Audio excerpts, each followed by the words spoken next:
شرور أنفسنا ومن سيئات أعمالنا من يهديه الله فلا مضل له ومن يضلل فلا هادي له ونشهد أن لا إله إلا الله وحده لا شريك له ونشهد أن محمدًا عبده ورسوله صلی اللہ تعالی علیہ وعلى آلہ وأصحابہ وبارک وسلم تسلیما کثیرا کثیرا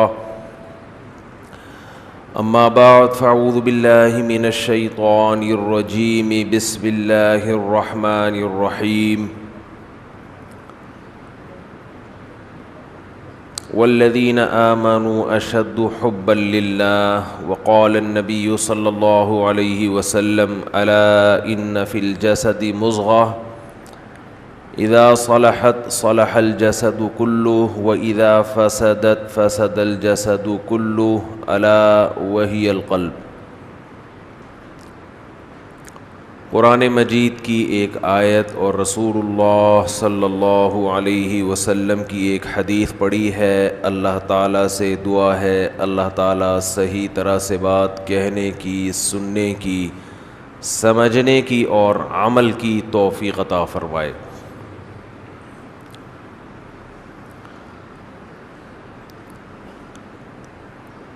یہ اللہ کا بہت بڑا فضل ہے کہ ہم جب کسی کو نصیحت کرتے ہیں، اس کی زندگی میں سدھار پیدا کرنے کی کوشش کرتے ہیں، تو اس کے لیے ہمارے پاس اللہ کا کلام اور اللہ کے رسول، اللہ کے سفیر، اللہ کے نمائندے کا کلام موجود ہوتا ہے۔ وہ بھی حقیقت میں اللہ ہی کا کلام ہے، لیکن جو مذہب کو نہیں مانتے ان کے پاس نصیحت کے لیے شیکسپیئر کی باتیں ہوں گی، سائنسدانوں کی باتیں ہوں گی، بہت سے جو موٹیویشنل اسپیکر ابھی ہیں یا ماضی میں گزرے ہیں ان کے اقوال پیش کیے جاتے ہیں کہ فلاں نے یہ فرمایا، فلاں نے یہ فرمایا۔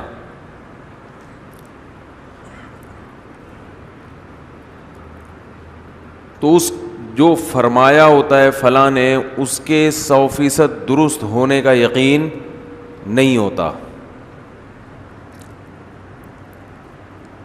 جب ایک بات کے 100% درست ہونے ہی کا یقین نہ ہو تو انسان کو اس پہ موٹیویشن کہاں سے ملے گی، حوصلہ کہاں سے ملے گا، عمل کا جذبہ کہاں سے ملے گا؟ اللہ اور اس کے رسول کے سوا جتنے لوگوں کی بھی نصیحتیں ہیں، باتیں ہیں، وہ سب ہماری طرح کے انسان تھے، اور انسان اپنی طرح کے انسان کی بات کو زیادہ ویلیو بولتے کیوں نہیں بھائی؟ نہیں دیتا۔ تھوڑی سی ویلیو دیتا ہے کہ تجربہ زیادہ ہے، یہ ذرا نیک آدمی ہے۔ اور مسلمان علماء کے جو ارشادات ہیں وہ بھی حقیقت میں قرآن و سنت ہی کا نچوڑ ہوتے ہیں، لہذا عوام ان کو بھی فالو کرتی ہے کہ یہ اپنی طرف سے نہیں کہہ رہے بلکہ قرآن و سنت ہی سے انہوں نے اخذ کیا ہے۔ یہ سہولت نصیحت کا، یہ انداز آپ کو اسلام کے علاوہ کہیں اور نہیں ملے گا۔ وہ سائنسدانوں کے حوالے دے رہے ہوتے ہیں، وہ ڈاکٹروں کے حوالے دے رہے ہوتے ہیں کہ ڈاکٹر صاحب نے یہ فرمایا۔ انسان کہتا ہے ہو سکتا ہے صحیح فرمایا ہو، ورنہ ڈاکٹر کا کوئی بھروسہ ہے کس وقت کچھ بھی فرما دے؟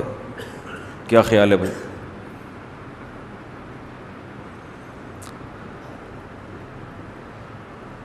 مسئلہ آج کل یونیورسٹیوں میں یہ ہے، کالجز میں، کہ جب آج کل پروفیسر حضرات یونیورسٹی کے اسٹوڈنٹ کو نصیحت کرتے ہیں تو قرآن و سنت کم بیان ہوتا ہے, شیکسپیئر کے حوالے زیادہ بیان ہوتے ہیں.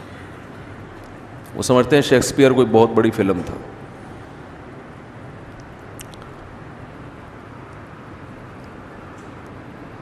سائنسدانوں کے حوالے زیادہ ہوتے ہیں اس میں, یا ان کے جو فلاسفر گزرے ان کے حوالے زیادہ ہوتے ہیں. ان کو تھوڑی سی شرم آتی ہے شاید اللہ رسول کے حوالے پیش کرتے ہوئے. شرم اس لیے آتی ہے کہ مولویت کی چھاپ لگ جائے گی. طلبہ کہیں گے ہمارے پروفیسر صاحب تو لگتا ہے سروزہ لگا کے نئے نئے آئے ہیں, آج بڑا اللہ رسول بیان کر رہے ہیں, یہ لگتا ہے کہ سروزہ لگا کے نئے نئے آئے ہیں.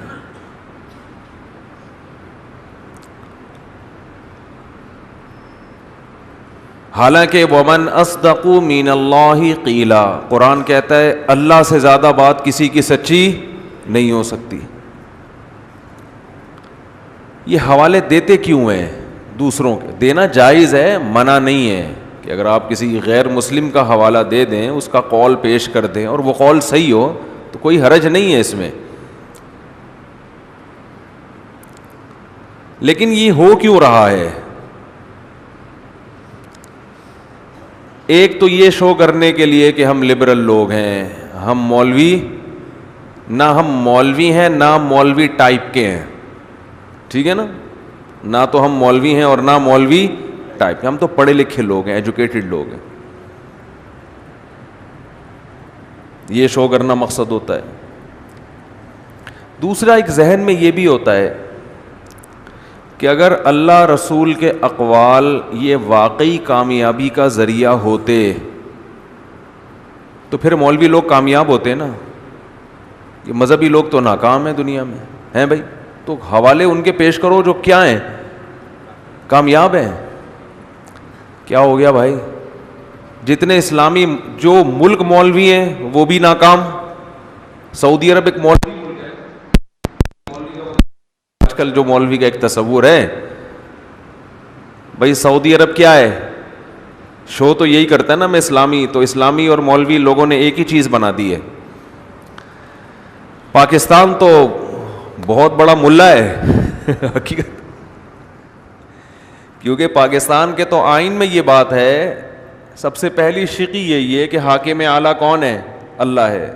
وزیر اعظم بھی اصل حاکم نہیں, صدر بھی اصل حاکم نہیں, چیف آف آرمی اسٹاف بھی اصل حاکم نہیں, اصل حاکم کون ہے؟ اللہ ہے. تو یہ تو شروع ہی کہاں سے ہو رہا ہے؟ مولوی پنے کی انتہا کر دی کہ نہیں کر دی؟ آواز گونج رہی ہے, آپ تھوڑا سا لبرل بن جائیں نا. یہ تو مولویوں والے کام کیا آپ نے, اسپیکر تو ایسے مولاناؤں کے مائک ہوتے ہیں, تھوڑا لبرل جو ٹائپ کے لوگ ہوتے ہیں ان کے تو بڑا خاندانی قسم کے مائک رکھے ہوئے ہوتے ہیں. آواز, میری آواز گونج کے میرے کانوں میں آ رہی ہے. تو پاکستان تو پھر ملائیت کی انتہا کو پہنچا ہوا ہے. آئین میں ہے کہ قرآن و سنت کے خلاف کوئی قانون نہیں بنے گا. وہ الگ بات ہے کہ جو غلط قانون بنانا ہوتا ہے قرآن سنت کی چھاپ لگا کے اس کو چلا دیتے ہیں, لیکن بہرحال بیس تو اچھی ہے نا. نام کا حصہ ہے اسلامی جمہوری پاکستان, اسلام نام میں شامل ہے. وہ لوگ مجھ سے کہتے تھے کہ وہ جس ملک کا, وہ کیا نام تھا بھول جاتا ہوں, قل ہو اللہ جنہوں نے غلط پڑھی تھی, رحمان ملک, ان کا عہدہ کیا تھا؟ وزیر داخلہ جو ہیں وہ قل ہو اللہ غلط پڑھ رہے ہیں, تو وہ کون سا اسلامی ملک ہے؟ تو میں نے ان سے کہا کہ اسلامی ملک ہے تبھی وزیر داخلہ جس کو قل ہو اللہ نہیں بھی آتی پڑھنے پر مجبور ہے وہ,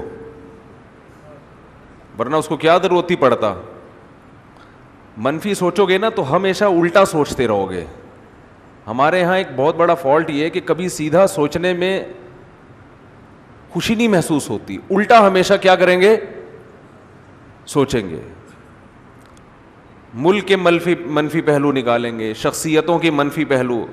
بھائی دو پہلو نکلتے ہیں, اچھا بھی نکال سکتے اور برا بھی. تو اچھا پہلو نکال لو. گورنمنٹ کی طرف سے کوئی پابندی تھوڑی ہے اس پہ. خوش بھی ہو جاؤ گے, خون بڑھ جائے گا, صحت بھی اچھی ہو جائے گی, اللہ بھی خوش ہو جائے گا کہ بدگمان نہیں ہوتا, اچھا پہلو تلاش کرتا ہے. منفی پہلو تلاش کرو گے, اللہ بھی ناراض. کہ اللہ کو نیگیٹیوٹی پسند ہے, نفرتیں بھی پھیلیں گی, ملک کے خلاف دشمنی بھی پھیلے گی جس سے اپنا ہی نقصان ہوگا, اور صحت بھی خراب ہوگی. ہر وقت اڑتا رہے گا بھائی یہ کیا ہو رہا ہے بھائی. بلڈ پریشر کا مریض بن جائے گا تھوڑے دنوں میں. اچھا سوچو. تو مجھے کہنے لگے کہ ملک کا وزیر داخلہ جس کو قل اللہ پڑھنی نہیں آتی, آپ ممبر پہ بیٹھ کے اس ملک کو ڈیفائن کرتے ہو کہ وہ کیا ہے, اسلامی کنٹری. میں نے کہا یہی تو اسلامی ہونے کی علامت ہے, خاندانی ہونے کی علامت ہے. قل اللہ نہیں بھی آتی پھر بھی پڑھو, یہ اسلامی ملک ہے, یہ لبرل نہیں ہے کہ ایسے ہی چلا دیں گے تمہیں, تمہارے باپ کو بھی پڑھنی پڑے گی. ٹھیک ہے نا. آج غلط پڑھی, آئندہ سیکھ کے آنا. تو اور رحمان ملک سے بھی مجھے کوئی بدگمانی نہیں ہوئی. نہیں آتی, کوشش تو کی نا. وہ کنی کترا کے نکل جاتا, بھائی مجھے نہیں آتی. چلو یار, جتنی 2 لفظ تو آ گئے نا. تو میرا مزاج یہ ہے کہ ایسے موقع پہ کوئی غلط پڑھ رہا ہو تو ہنسنا نہیں چاہیے اس کے اوپر, یہ غلط بات ہے, اس کی اصلاح کرنی چاہیے. تو خیر, تو یونیورسٹیوں میں جو لڑکوں کو بتایا جاتا ہے نا صحابہ کے اقوال, عام بہت سے پروفیسر بتاتے بھی ہیں, ایسا نہیں ہے کہ سارے ایک جیسے ہوتے ہیں, لیکن یہ جو ٹرینڈ چل نکلا ہے نا ہمارے ہاں, سائنسدانوں کو زیادہ ویلیو دی جا رہی ہے, اللہ رسول کو بولو کم. اب تو گھروں سے بھی نکل گئے. ماں باپ اپنے بچوں کو بھی نہیں بتا رہے ہوتے, بیٹے نبی کا یہ فرمان ہے, نبی نے یوں فرمایا, غیبت نہیں کرتے, نبی ہے. وہ سمجھتے ہیں کہ نہیں بھائی انگلش تھوڑے سے انگریز جو موٹیویشنل اسپیکر ہیں یا انگریزوں کے جو فلاسفر گزرے ہیں یا اسکالر گزرے ہیں ان کے نام لو تو بچہ بھی کہے گا ابا کو پڑھے لکھے ہیں. تو پہلی وجہ تو یہ ہے, لوگ یہ کام اس لیے کرتے ہیں تاکہ ملائیت کی چھاپ بولو نہ لگے. لوگ یہ نہ کہیں کہ یا تو یہ مولوی ہے یا مولانا پن کا لک آ رہا ہے تھوڑا سا. دوسرا مسئلہ یہ کہ اس لیے ان کے اقوال پیش نہیں کیے جاتے کہ اگر یہ ان کے قول پر, ان کی نصیحتوں پر عمل کرنے سے کامیابی ان کو نہیں ملی تو ہمیں کہاں سے ملے گی. دنیا کا سب سے ناکام ترین طبقہ کون سا کہلاتا ہے؟ جو مذہب کو فالو کرتا ہے. ناکام ترین کنٹریز وہ ہیں جو مذہب کو فالو کرتے ہیں. جو جتنا آزاد ہوگا اتنا ترقی کرے گا. ملیشیا کو دیکھ لو آپ, بہت سی چیزیں ملیشیا میں بڑی خاندانی ہیں, مانتا ہوں, بہت زبردست کچھ چیزیں ہم سے بہت اچھی ہیں ملیشیا میں, لیکن فیملی سسٹم بولو تباہ ہو گیا. انہوں نے اپنی عورتوں کو گھروں سے نکال دیا. ہر لڑکی جاب کر رہی ہے, ہر لڑکی کا بوائے فرینڈ, کچھ بچی ہوئی بھی ہوں گی, لیکن majority boy friend girl friend کا جو کلچر ہے جو بالکل اسلام کے اگینسٹ ہے وہ معاشرے میں پھیل چکا ہے. اپنی مضبوط فوج نہیں بنائی.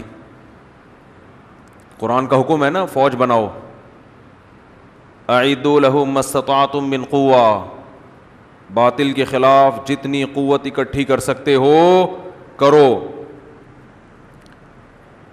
من تعلم الرمی ثم نسی لیس منا کما قال صلی اللہ علیہ وسلم, جس نے تیر اندازی سیکھی اور بھول گیا ہم میں سے نہیں ہے. لوگوں کو یہ تو یاد ہے قرآن بھولنے کا کیا عذاب ہوتا ہے. بھائی اسلحہ چلانا سیکھا بھول گئے تو بھی عذاب ہے. جو مذہب آپ کو دشمن کے خلاف طاقت اختیار کرنے کا حکم دیتا ہے اور وہ یہ کہہ رہا ہے کہ اسلحہ بھول گئے تو ہماری امت میں سے نہیں ہو, تو اتنی معاشی ترقی کے باوجود کوئی پاورفل آرمی بولتے کیوں نہیں, نہیں ہے. تو بہت سی چیزیں ان میں وہ ہیں جو لبرل لوگوں کی ہوتی ہیں, اس کا صلہ ان کو یہ ملا کہ معاشی ترقی اپنے عروج پر پہنچی ہے. پابندیاں نہیں ہیں جو ہمارے اوپر ہیں, اس میں اس قوم کی اپنی محنت کا بھی دخل ہے, ان کے حکمرانوں کی محنت کا بھی دخل ہے, اپنی قوم کے ساتھ خیرخواہی کا بھی دخل ہے, لیکن وہ بین الاقوامی پابندیاں ان پر نہیں ہیں جو پابندیاں ہم پر ہیں. کیوں ابھی تک ہم اتنے لبرل ہوئے نہیں جتنے وہ ہو چکے ہیں؟ ہم ابھی تک وہاں تک نہیں پہنچے. ہماری عورتوں میں میجورٹی اب بھی گھروں میں رہتی ہے. ان بڑی طاقتوں کا مطالبہ ہے کہ ان کو گھروں سے نکالو. سمجھتے ہو کہ نہیں سمجھتے؟ کچھ چند چیزیں ہیں. دیکھو میں ایک ٹیکنیکل بات کرتا ہوں, پھر اصل موضوع کی طرف آتا ہوں. پہلے وہ اصل موضوع بھول نہ جاؤں, وہ اس کو گچی سے ایک دفعہ مضبوطی سے پکڑ لینا, ورنہ وہ پھر رہ جاتا ہے. تو وہ موضوع یہ چل رہا ہے کہ اسکولوں میں اللہ رسول کا نام کم لیا جا رہا ہے, گوروں کا نام زیادہ لیا جا رہا ہے. اس کی ایک وجہ مذہب کی چھاپ نہ لگے, دوسری وجہ بچے کہیں گے کہ یہ اگر اتنے سمجھدار لوگ ہوتے تو یہ کامیاب ہوتے. نہ اسلامی کنٹریز کامیاب ہیں. میں نے لبرل لوگوں میں اٹھتا بیٹھتا ہوں تو وہ صرف اس مسلمانوں کو گالیاں نہیں دیتے, مسلم کنٹریز کو بھی اسی طرح گالیاں دیتے ہیں.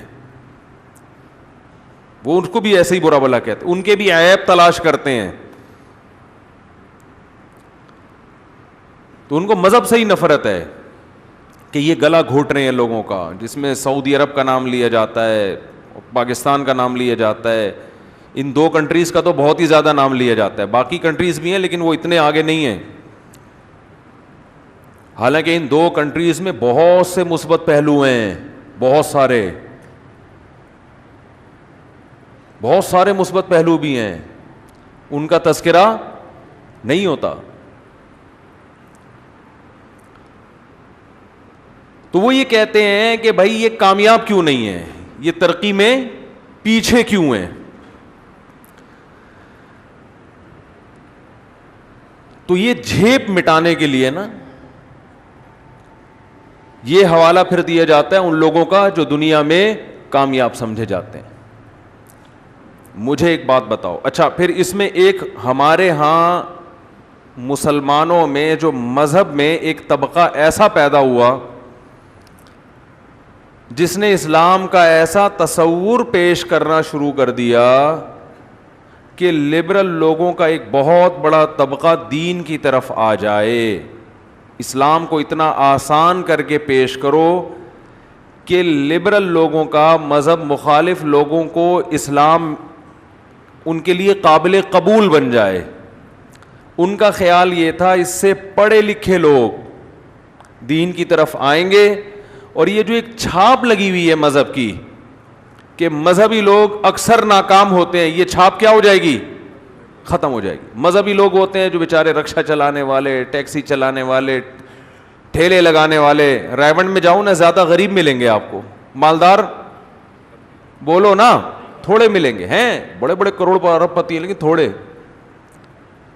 اور وہ بھی ایسے کہ حلیے سے لگتے نہیں ہے کہ یہ کامیاب لوگ ہیں. حلیہ ان کا بھی ایسا ہی ہوگا بیچاروں کا, شلوار آدھی پنڈلی تک ہوگی تو لگتا ہے یہ تو بیچارے کو شلوار پہننے کی تمیز نہیں ہے, ترقی کہاں سے کرے گا. یہ ذہن میں لوگوں کے ایک آتا ہے, جس کو شلوار پہننے کی تمیز نہیں ہے وہ ترقی کیا کرے گا. تو میں ایک مثال دیتا ہوں آپ کو, اس سے بات سمجھ میں آئے گی انشاءاللہ. اللہ کی نظر میں کامیابی اور ناکامی کا معیار وہ نہیں ہے جو ہم نے بنایا ہوا ہے. اللہ کی نظر میں یہ دنیا مسافر خانہ ہے, یہاں کی کامیابی کو اللہ مانتے ہی نہیں ہے. یہ تو ظالم لوگ زیادہ آگے نکل جاتے ہیں. یہ جتنے بڑے بڑے کنٹری جو آج بڑے فنڈر بنے ہوئے ہیں نا, دنیا کو انسانی حقوق سکھا رہے ہیں, یہ کنٹری وجود میں کیسے آئے؟ ذرا ان کا ماضی تو اٹھا کے دیکھیں. انہوں نے پہلے انسانیت کا گلا گھوٹا ہے, اس کے بعد ان کو پاور ملی ہے, تو پاور ملتے ہی انسانوں کے حقوق پر انہوں نے تنظیمیں بنا کے پوری دنیا میں تشکیلات کر دی. میں سمجھا پا رہا ہوں اپنی بات؟ ایک آدمی ڈاکو بن کے کسی گھر میں گیا, لوٹ لاٹ کے آدھے لوگوں کو ذبح کر دیا, عصمت دری کی عورتوں کی, اور ڈاکو, اور پھر اسی طرح ڈکیتیاں کر کر کے محلے کا دادا بن گیا, اور دادا بنتے ہی ڈکیتی کے خلاف قانون پاس کرنا شروع کر دیا. آئندہ کوئی ڈاکو ڈکیتی کرے گا اس کو چوک پہ لٹکائیں گے, لوگ کہیں گے یار یہ ہے, یہ کیا ہے, یہ ہیں اصل. اور پھر آئندہ ان کے اقوال پیش کرنا شروع کر دیں محلے کے دادا کے, انہوں نے ارشاد فرمایا کہ مینرز بھی کوئی چیز ہوتی ہے, بات کرو تو بات سے پہلے تھینک یو اور بات کے آخر میں تھینک یو, انہوں نے ارشاد فرمایا. پرمایا وہ تھا نا, سنایا تھا نا میں نے ایک, چھوڑو ابھی نہیں سناؤں گا. تو یہ جتنے بڑی بڑی طاقتیں وجود میں آئی ہیں, ذرا آپ ان کا ماضی اٹھا کے دیکھو, کیا کچھ نہیں کیا انہوں نے. کل میں کہیں بیٹھا ہوا تھا, وہ کوئی ڈاکٹر تھے غالباً, تو وہ ایک واقعہ سنانے لگے کہ یہ ریسرچ تھی ان کی. وہ کالوں کے ملک میں رہتے ہیں نا, تو کالوں کو گوروں سے نفرت بہت زیادہ ہے. تو میں نے کہا یہ کیوں کالے, شکر ہے ہم سانولے ہیں, بیچ کے لوگ ہیں ہم لوگ, ورنہ ہم کالوں سے لڑائی افورڈ نہیں کر سکتے تھے. وہ کالے اور گوروں کی لڑائی ہے. تو وہ ساؤتھ افریقہ سے آئے تھے, کہہ رہے تھے وہاں مشہور ہے کہ گوروں نے ہم پہ بہت زیادہ ظلم کیے ہیں, تو اس لیے وہ کالوں کے دل میں گوروں کی ایسی نفرت بیٹھی ہے کہ وہ نکلنے کا نام نہیں لے رہی. اس میں ایک ظلم یہ بھی ہے, یہ اوپن ہارٹ سرجری کے لیے زندہ قیدیوں کو استعمال کیا جاتا تھا. میڈیکل سائنس نے جو ترقی کی ہے نا, آپ جائیں یوٹیوب پہ سرچ کر لیں, آپ کو مل جائیں گی ایسی رپورٹس, کچھ مستند رپورٹس بھی آپ کو مل جائیں گی کہ کس طرح جنگی قیدیوں کو تختہ مشق بنایا گیا ہے تحقیقات کے لیے. اسلام نے 1400 سال پہلے یہ حکم دیا تھا کہ جنگی قیدیوں کے ساتھ اچھا سلوک کرو, ان کے بارے میں قیامت میں تم سے سوال ہوگا. وَيُطْعِمُونَ الطَّعَامَ عَلَى حُبِّهِ مِسْكِينًا وَيَتِيمًا وَأَسِيرًا. سورہ دہر مکہ میں نازل ہوئی ہے, اس وقت تو جنگی قیدی تھے ہی نہیں. مسلمانوں کے پاس تو جنگی قیدی مدینہ میں آئے ہیں نا, جب لڑائیاں شروع ہوئی ہیں. مکہ میں تو جنگ بھی نہیں ہوئی اور قیدی بھی مسلمان خود قیدی تھے. جنگی قیدی تو بعد میں آئے ہیں, اور قرآن کہہ رہے نیک لوگوں کی علامت ہے کہ وہ ہماری محبت میں یتیموں کو, مسکینوں کو اور قیدیوں کو کھلاتے ہیں. بھوکا نہیں مارتے ان کو, بلکہ کھلانے کا انتظام کرتے ہیں ان کے لیے. لیکن بہت سی میڈیسن, بہت سے انجیکشن جو تجربوں کی بھیٹ, جن میں تجربوں کی بھیٹ چڑھایا ہے, وہ کس کو چڑھایا ہے؟ جنگی قیدیوں کو. آج لوگ کہتے ہیں ان قیدیوں کے حقوق بھی تو انہی لوگوں نے متعین کیے ہیں نا, کہ قیدیوں کے ساتھ اچھا سلوک کرو. یونائٹڈ نیشن کے جو قوانین بنے ہیں, تو کب کیے اور اس کی نگرانی کون کر رہا ہے؟ کیا اب بھی ہو رہے ہیں ان قیدیوں کے ساتھ اچھا؟ کیا کیوبا کی جیلوں میں لوگ ابھی تک نہیں پڑے ہوئے ان پنجروں کے اندر؟ کوئی ہے پرسان حال ان کا؟ کوئی ہے پوچھنے والا؟ تو ایسے ایسے قیدیوں پہ تجربے ہوئے کہ روح کانپ اٹھتی ہے انسان کی. کئی دن ان کو جگایا گیا, پھر کوئی میڈیسن کھلا کے تجربہ کیا گیا, زندہ انسان کو پکڑ کے اس کا کلیجہ, جیسے مینڈک پہ نہیں آپریشن ہوتے اس طرح. تو کامیابی سائنسی ترقی کو نہیں کہا جاتا, کامیابی معاشی ترقی کو نہیں کہا جاتا. اللہ کی نظر میں یہ کامیابی کی ڈیفینیشن ہے ہی نہیں. اسلام اس دنیا کو مسافر خانہ کہتا ہے, اور سفر کی راحت اور سفر کی ناکامی حقیقی راحت اور حقیقی ناکامی نہیں ہے. نوح علیہ السلام نے 950 سال تبلیغ کی ہے, جس کا رزلٹ تقریباً 0. کوئی بھی قوم میں ساتھ دینے والا نہیں تھا. آپ بظاہر اپنے ویژن میں ناکام ہو گئے. 40-50 لوگ آپ کے ساتھ ہوئے ہیں, لیکن قرآن ان 40-50 کو کامیاب کہہ رہا ہے, اور ان لاکھوں کو, کروڑوں کو, بولو نا, ناکام کہہ رہے. وجہ کیا ہے کہ ان کا راستہ صحیح تھا. ایک صحابی کو مشرکین مکہ نے پکڑا. یہ مکہ یعنی ہجرت سے پہلے کا واقعہ ہے, اور قتل کا فیصلہ کیا. ایمان لے آئے تھے. تو انہوں نے کہا کہ جب مجھے قتل ہی کیا جا رہا ہے تو میں ذرا صاف ستھرا ہو کے اللہ کے پاس جاؤں. تو اس طرح منگوایا تاکہ اپنے جسم کے غیر ضروری بال کو صاف کر سکیں. مشرکین نے اتنی مہلت دے دی کہ چلو بھائی ٹھیک ہے, پھانسی سے پہلے آخری خواہش تو پوری کی جاتی ہے نا. انہوں نے کہا چلو ٹھیک ہے, آپ اپنے جسم کے بال صاف کر لیں, غیر ضروری بال, نہائیں, غسل کریں, اللہ کے سامنے حاضری, آپ کے خیال کے مطابق اللہ کے سامنے حاضری دینی ہے آپ نے. اسی دوران ایک بچہ آ گیا ان کے پاس مشرکین کا, تو انہوں نے بچے کو پکڑ لیا. اب ان کے پاس ایک بہترین ہتھیار تھا کہ اس بچے کے گلے پہ چھری رکھ لیتے, لیکن انہوں نے چھوڑ دیا اس کو. یہ ان کا خیال تھا کہ بچے کو میں تختہ مشق نہیں بناؤں گا. تو مشرکین جب ان کو قتل کرنے کے لیے آگے بڑھے, دیکھو یہ کتنی بڑی ناکامی ہے نا, کیونکہ موت سے بڑی کوئی ناکامی ہو سکتی ہے؟ بولو نا, نہیں ہو سکتی. لیکن وہ شعر پڑھ رہے ہیں, فلست ابالی حین اقتل مسلما علی ای شق کان للہ مصرعی وذلک فی ذات الالہ وان یشاء یبارک علی اوصال شلو ممزعی. کہتے ہیں میری گردن جب کٹے گی تو مجھے اس کی پرواہ نہیں ہے کہ میں ادھر گرتا ہوں یا ادھر گرتا ہوں, کس جانب کو میں زمین پہ گرتا ہوں مجھے اس کی پرواہ نہیں ہے, بلکہ مجھے خوشی اس بات کی ہے کہ یہ معبود کی رضا میں ہو رہا ہے, اپنے خالق کو خوش کرنے کے لیے ہو رہا ہے, اور وہ خالق چاہے تو میری لاش کے کٹے ہوئے ٹکڑوں میں برکت پیدا کر دے, وہ یہی میرے لیے خیر و برکت کا ذریعہ بن جائے. فلست ابالی, کہتے ہیں مجھے کوئی پرواہ نہیں ہے. حین اقتل مسلما, اس لیے کہ میں قتل ہو رہا ہوں اسلام پہ. مسلم کا معنی اللہ کا فرما بردار بن کے, جس خدا نے پیدا کیا ہے میری موت اس کی نافرمانی میں نہیں ہو رہی, اس کی رضا کے لیے ہو رہی ہے. مجھے کوئی پرواہ نہیں ہے کہ میں ادھر کو گرتا ہوں یا میری لاش ادھر کو گرتی ہے. کتنے واقعات ہیں صحابہ کرام کے جب ان کو شہید کیا گیا تو کہہ رہے ہیں فزت ورب الکعبہ, اس کعبہ کے رب کی قسم میں کیا ہو گیا, کامیاب. سب سے بڑی ناکامی کیا سمجھی جاتی ہے؟ موت, زندگی کا خاتمہ. اور جن کو اللہ نے ہدایت دی وہ اسی موت کو دنیا کی سب سے بڑی کامیابی سمجھ رہے ہیں.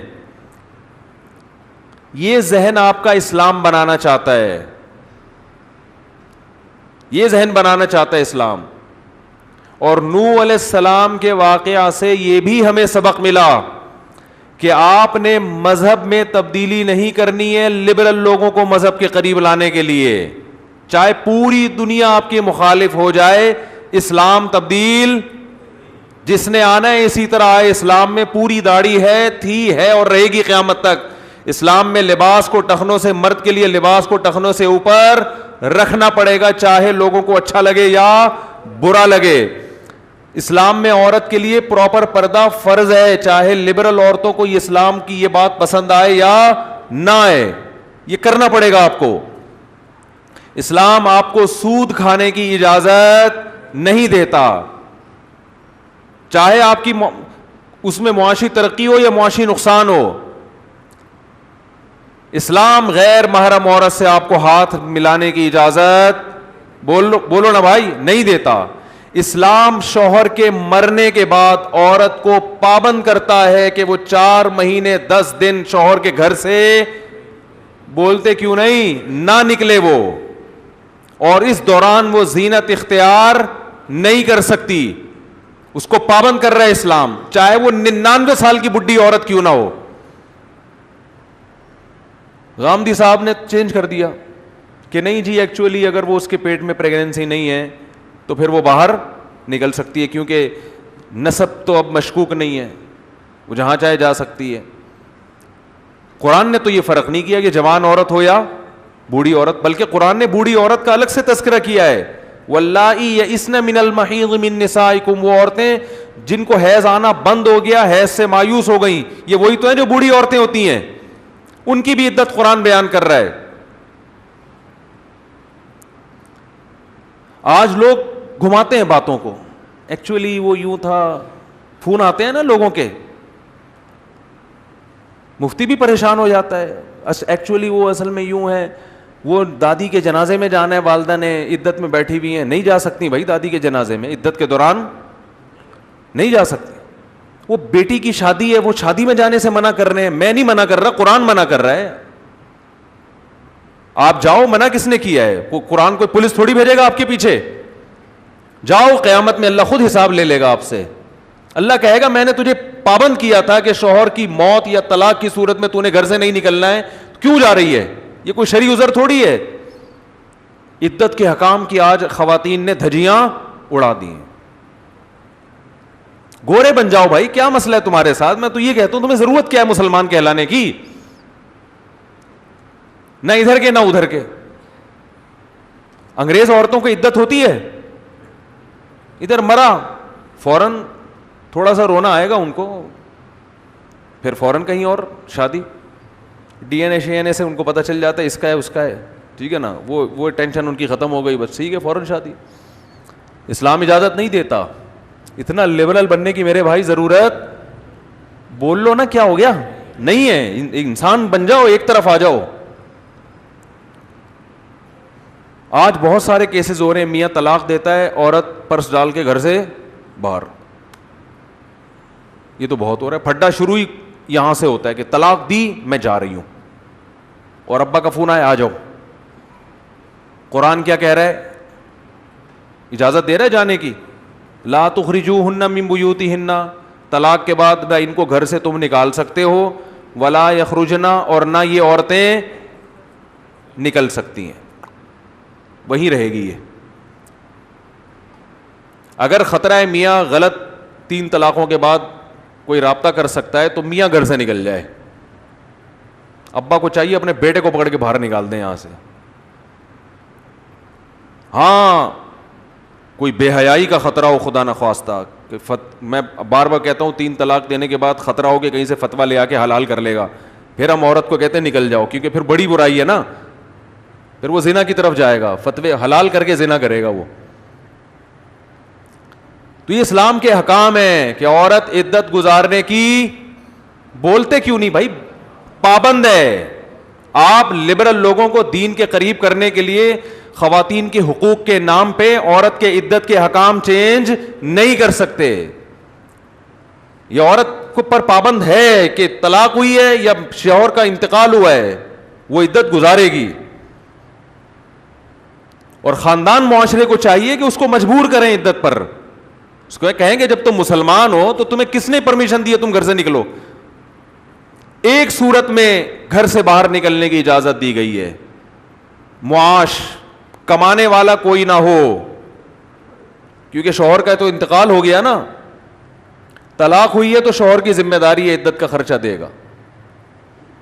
اگر کمانے کا مسئلہ ہے, کھانے پینے کا مسئلہ ہے, تو یہ کیونکہ ایک واقعی شرعی عذر ہے, ایسا عذر ہے کہ اس کے بغیر گزارا نہیں ہے, تو پھر اتنی گنجائش ہے کہ دن کی روشنی میں نکلے اور اتنی کمائے کہ اپنا کھانے پینے کا انتظام ہو سکے, اور جیسے ہی ہو فوراً گھر پہنچے.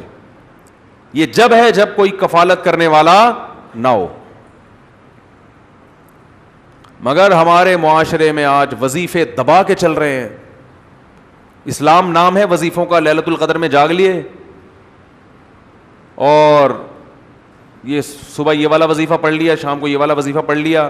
جو قرآن کے منصوص احکام ہیں جن پہ قرآن بہت تاکید سے بیان کر رہا ہے, ان کی طرف توجہ نہیں ہے.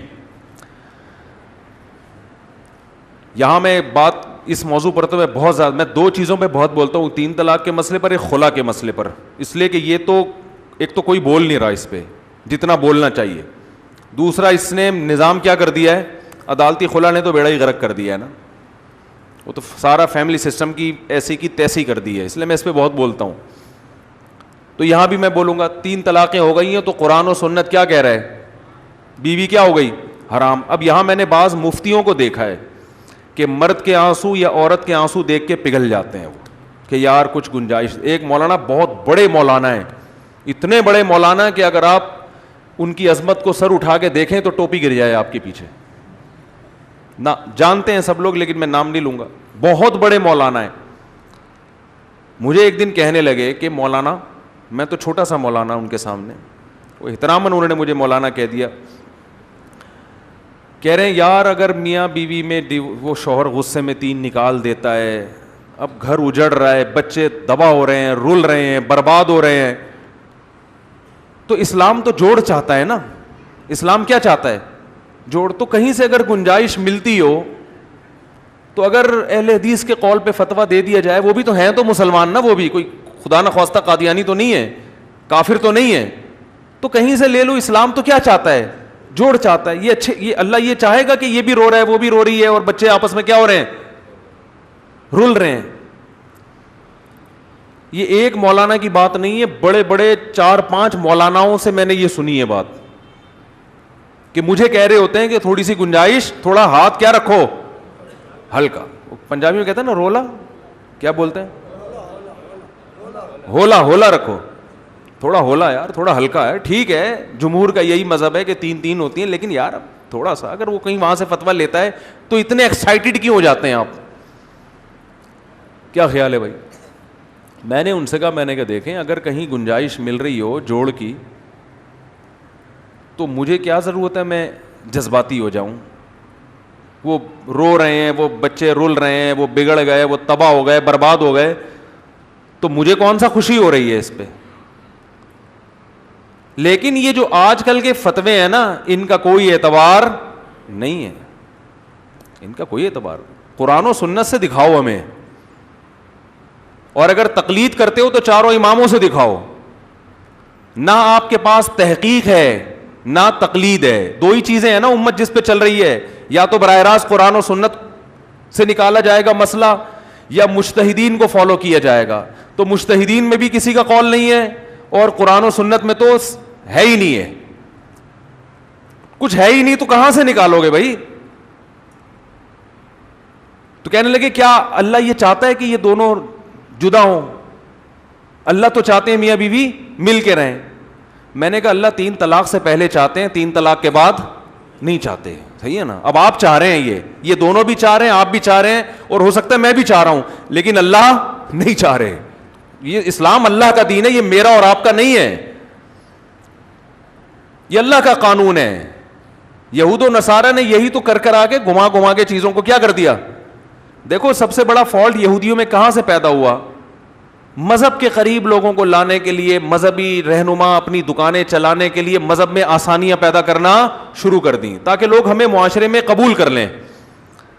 حضرت نوح علیہ السلام اپنے آپ کو معاشرے میں قبول کروانے کے لیے کتنے آپشن تھے ان کے پاس. انہوں نے کہا نہیں, میں اللہ پہلے ہے, مخلوق بعد میں. 950 سال میں صرف 40 آدمی نے قبولا آپ کو. آپ نے کہا کوئی پرواہ نہیں ہے, 40 کروڑ ایک طرف ہو, 40 ساتھ ہو میرے, کوئی مسئلہ نہیں, کیونکہ پہلے کون ہے؟ اللہ. میں نے کہا میرے سامنے ثابت کر دو قرآن و سنت کی روشنی میں کہ 3 کو 1 کہنے کی کوئی گنجائش ہے تو سب سے پہلے فتویٰ میں دوں گا. ہے ہی نہیں تو کہاں سے نکال لیں بھائی؟ یہ صحابہ کرام سارے قرآن و سنت ان کی سمجھ میں نہیں آیا تھا. ایک تو سوال ممبر پہ کچھ پوچھو نا, جواب ہمیشہ مجھے یوٹیوب پہ الٹا ملتا ہے, باتوں کو لوگ گھماتے بہت ہیں. میں نے ایک اہل حدیث عالم سے سوال کیا تھا کہ یہ جو 99% لوگ جو حنفی, مالکی, شافعی, حنبلی ہیں, وہ متشدد اہل حدیث تھے. یعنی بلکہ میں یہ نہیں کہتا وہ متشدد اہل حدیث تھے, بلکہ میرا یہ سوال ان اہل حدیث پہ جو متشدد ہوتے ہیں, یوں کر لیتے ہیں اس کو ہم. میں نے کہا کہ یہ جو 99% لوگ ہیں حنفی, شافعی, مالکی, حنبلی جو پوری دنیا میں, یہ کیا بے وقوف ہیں؟ سوال میرا یہ تھا. ان کے چینل پہ جو جواب آیا ہے نا, اتنا لمبا جواب, بھائی ٹو دا پوائنٹ بات کرو. وہ جواب یہ آیا کہ امام ابو حنیفہ 80 ہجری میں پیدا ہوئے تھے, جب آپ ماضی کی طرف جاتے ہو اور امام ابو حنیفہ کو فالو کرتے ہو تو 1350-60 سال تو آپ پیچھے چلے گئے, تو 80 سال تھوڑا اور پیچھے چلے جاؤ, نبی کو فالو کر لو. بات آ رہی ہے سمجھ میں؟ پھر انہوں نے ایک مثال دی ہے کہ جیسے ہم مکہ جاتے ہیں حج کرنے کے لیے, مدینہ کا حج سے براہ راست کوئی تعلق نہیں ہے, لیکن ہم کہتے ہیں یار ہزاروں کلومیٹر دور جب ہم مکہ چلے گئے تو 2 گھنٹے کے 3 گھنٹے کے فاصلے پر کیا ہے, 3-4 گھنٹے پہ مدینہ ہے, تو اتنا دور جب آئے تو تھوڑا یہاں بھی آ جاؤ. تو کہتے ہیں جب آپ امام حنیفہ تک پہنچ سکتے ہو, ان کو امام بنا سکتے ہو کہ ان کو فالو کر رہے ہیں, تو 80 سال تھوڑا سا پیچھے چل کے ڈائریکٹ نبی کو فالو کر لو. سوال خربوزے کے بارے میں جواب کیا دیا جا رہا ہے؟ یہ میرا سوال ہی نہیں ہے, سوال میرا یہ کہ 99% لوگ بیوقوف ہیں, ان کی سمجھ میں یہ دلیل نہیں آتی. تو آپ کا جواب ہونا چاہیے تھا ہاں بیوقوف ہیں. صحیح سمجھ میں آ رہی ہے بات؟ جواب آپ کا کیا ہونا چاہیے تھا کہ ہاں یہ 99% جو امت مسلمہ ہے یہ کیا ہے, بیوقوف ہے. یہ جواب ہونا چاہیے تھا, اور پھر یہ دلیل دیتے آپ. اور ان کے بیوقوف ہونے کی دلیل یہ ہے کہ یہ امت جو حنفی شافعی مالکی حنبلی ہے, یہ 1200-1300 سال پیچھے تو چلے جاتے ہیں, وہاں جا کے اسٹاپ کرتے ہیں, 50 سال تھوڑے سے رہ گئے, وہاں نہیں جاتے. یہ دلیل ہے ان کے بیوقوف ہونے کی. تو آپ سیدھا سیدھا یہ کیوں نہیں بولتے بیوقوف ہیں؟ جو مطلب کی عبارت تھی اسے پنجوں سے گھس ڈالا, کبوتر لے کے آیا ہے میرے خط کا جواب آدھا. ایک شاعر نے نا جل بھن کے کہا اپنی محبوبہ کو خط لکھا. ٹھیک ہے, ایک شاعر نے اپنی محبوبہ کو بولو نا خط لکھا.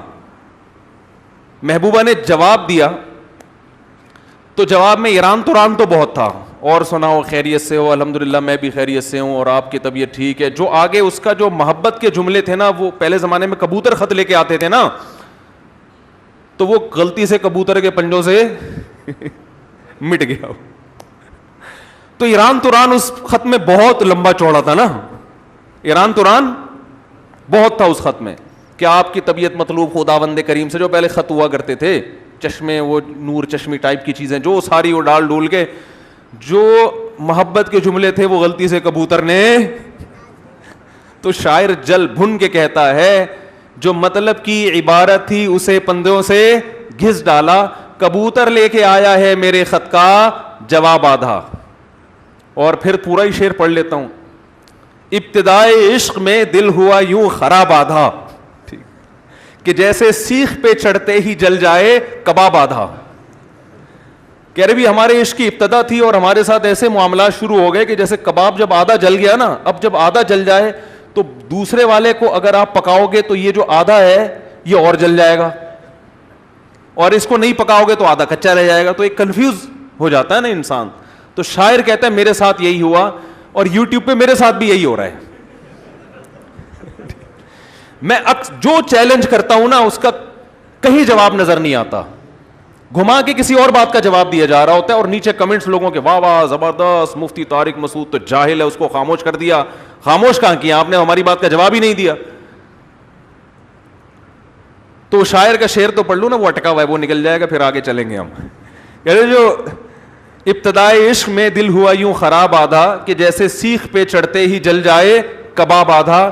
لگتا ہے میرے محبوب کی ایک آنکھ غائب ہے. لگتا ہے میرے محبوب کی ایک آنکھ غائب ہے, کہ اس نے جب بھی پلٹا ہے تو پلٹا ہے نقاب آدھا.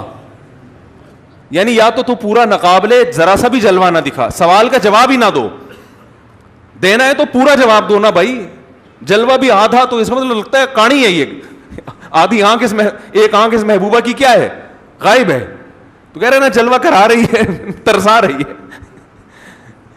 تو میں یوٹیوب پہ جو سوال کرتا ہوں نا اس کا جواب کیا آتا ہے, سوال ایران کے بارے میں, جواب میں کسی اور ملک کا حوالہ دے دیا جاتا ہے. تو میرا سوال یہ تھا, میں اہل حدیث کو گمراہ نہیں کہتا, چلو یار وہ نہیں کسی مسلک کو فالو کرتے, ان کا یہ دعویٰ ہے کہ ہم ڈائریکٹ قرآن و سنت پہ چلتے ہیں, تو ٹھیک ہے, کوئی گورنمنٹ کی طرف سے پابندی نہیں ہے, مقصد تو صحیح ہے نا. لیکن میں یہ کہہ رہا ہوں کہ یہ جو حنفی شافعی مالکی حنبلی جو 99% امت صدیوں سے کسی ایک مسلک کو فالو کرتی آ رہی ہے, یہ کیا, یہ گمراہ ہے کیا؟ آپ کہتے ہو یہی طریقہ صحیح ہے ہمارا, یہ غلط ہے جو یہ لوگ کرتے ہیں. تو یہ غلط کا مطلب 99% امت غلط ہے. اس کا جواب یہ ہونا چاہیے تھا ہاں غلط ہے. لیکن یہ جواب نہیں ہے. جواب میں آیا ہے کہ آپ حج کرنے جاتے ہیں تو مدینہ کیوں نہیں چلے جاتے ہیں. تو آپ 80 سال پیچھے امام حنیفہ تک پہنچ گئے, 1400 سال پیچھے پہنچ گئے, تو 80 سال تھوڑا سا فاصلہ رہ گیا.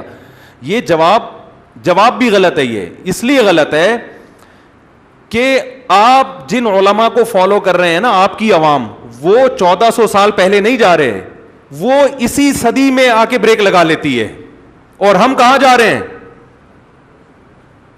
ہم ائمہ مجتہدین تک پہنچ رہے ہیں. دیکھو ڈائریکٹ حدیث کو کوئی بھی فالو نہیں کر رہا اس زمانے میں, اس لیے کہ کسی مسلک میں ایک حدیث اگر ہے تو اس کی تائید کر رہی ہے, تو دوسری حدیث اس کے خلاف بھی جا رہی ہے.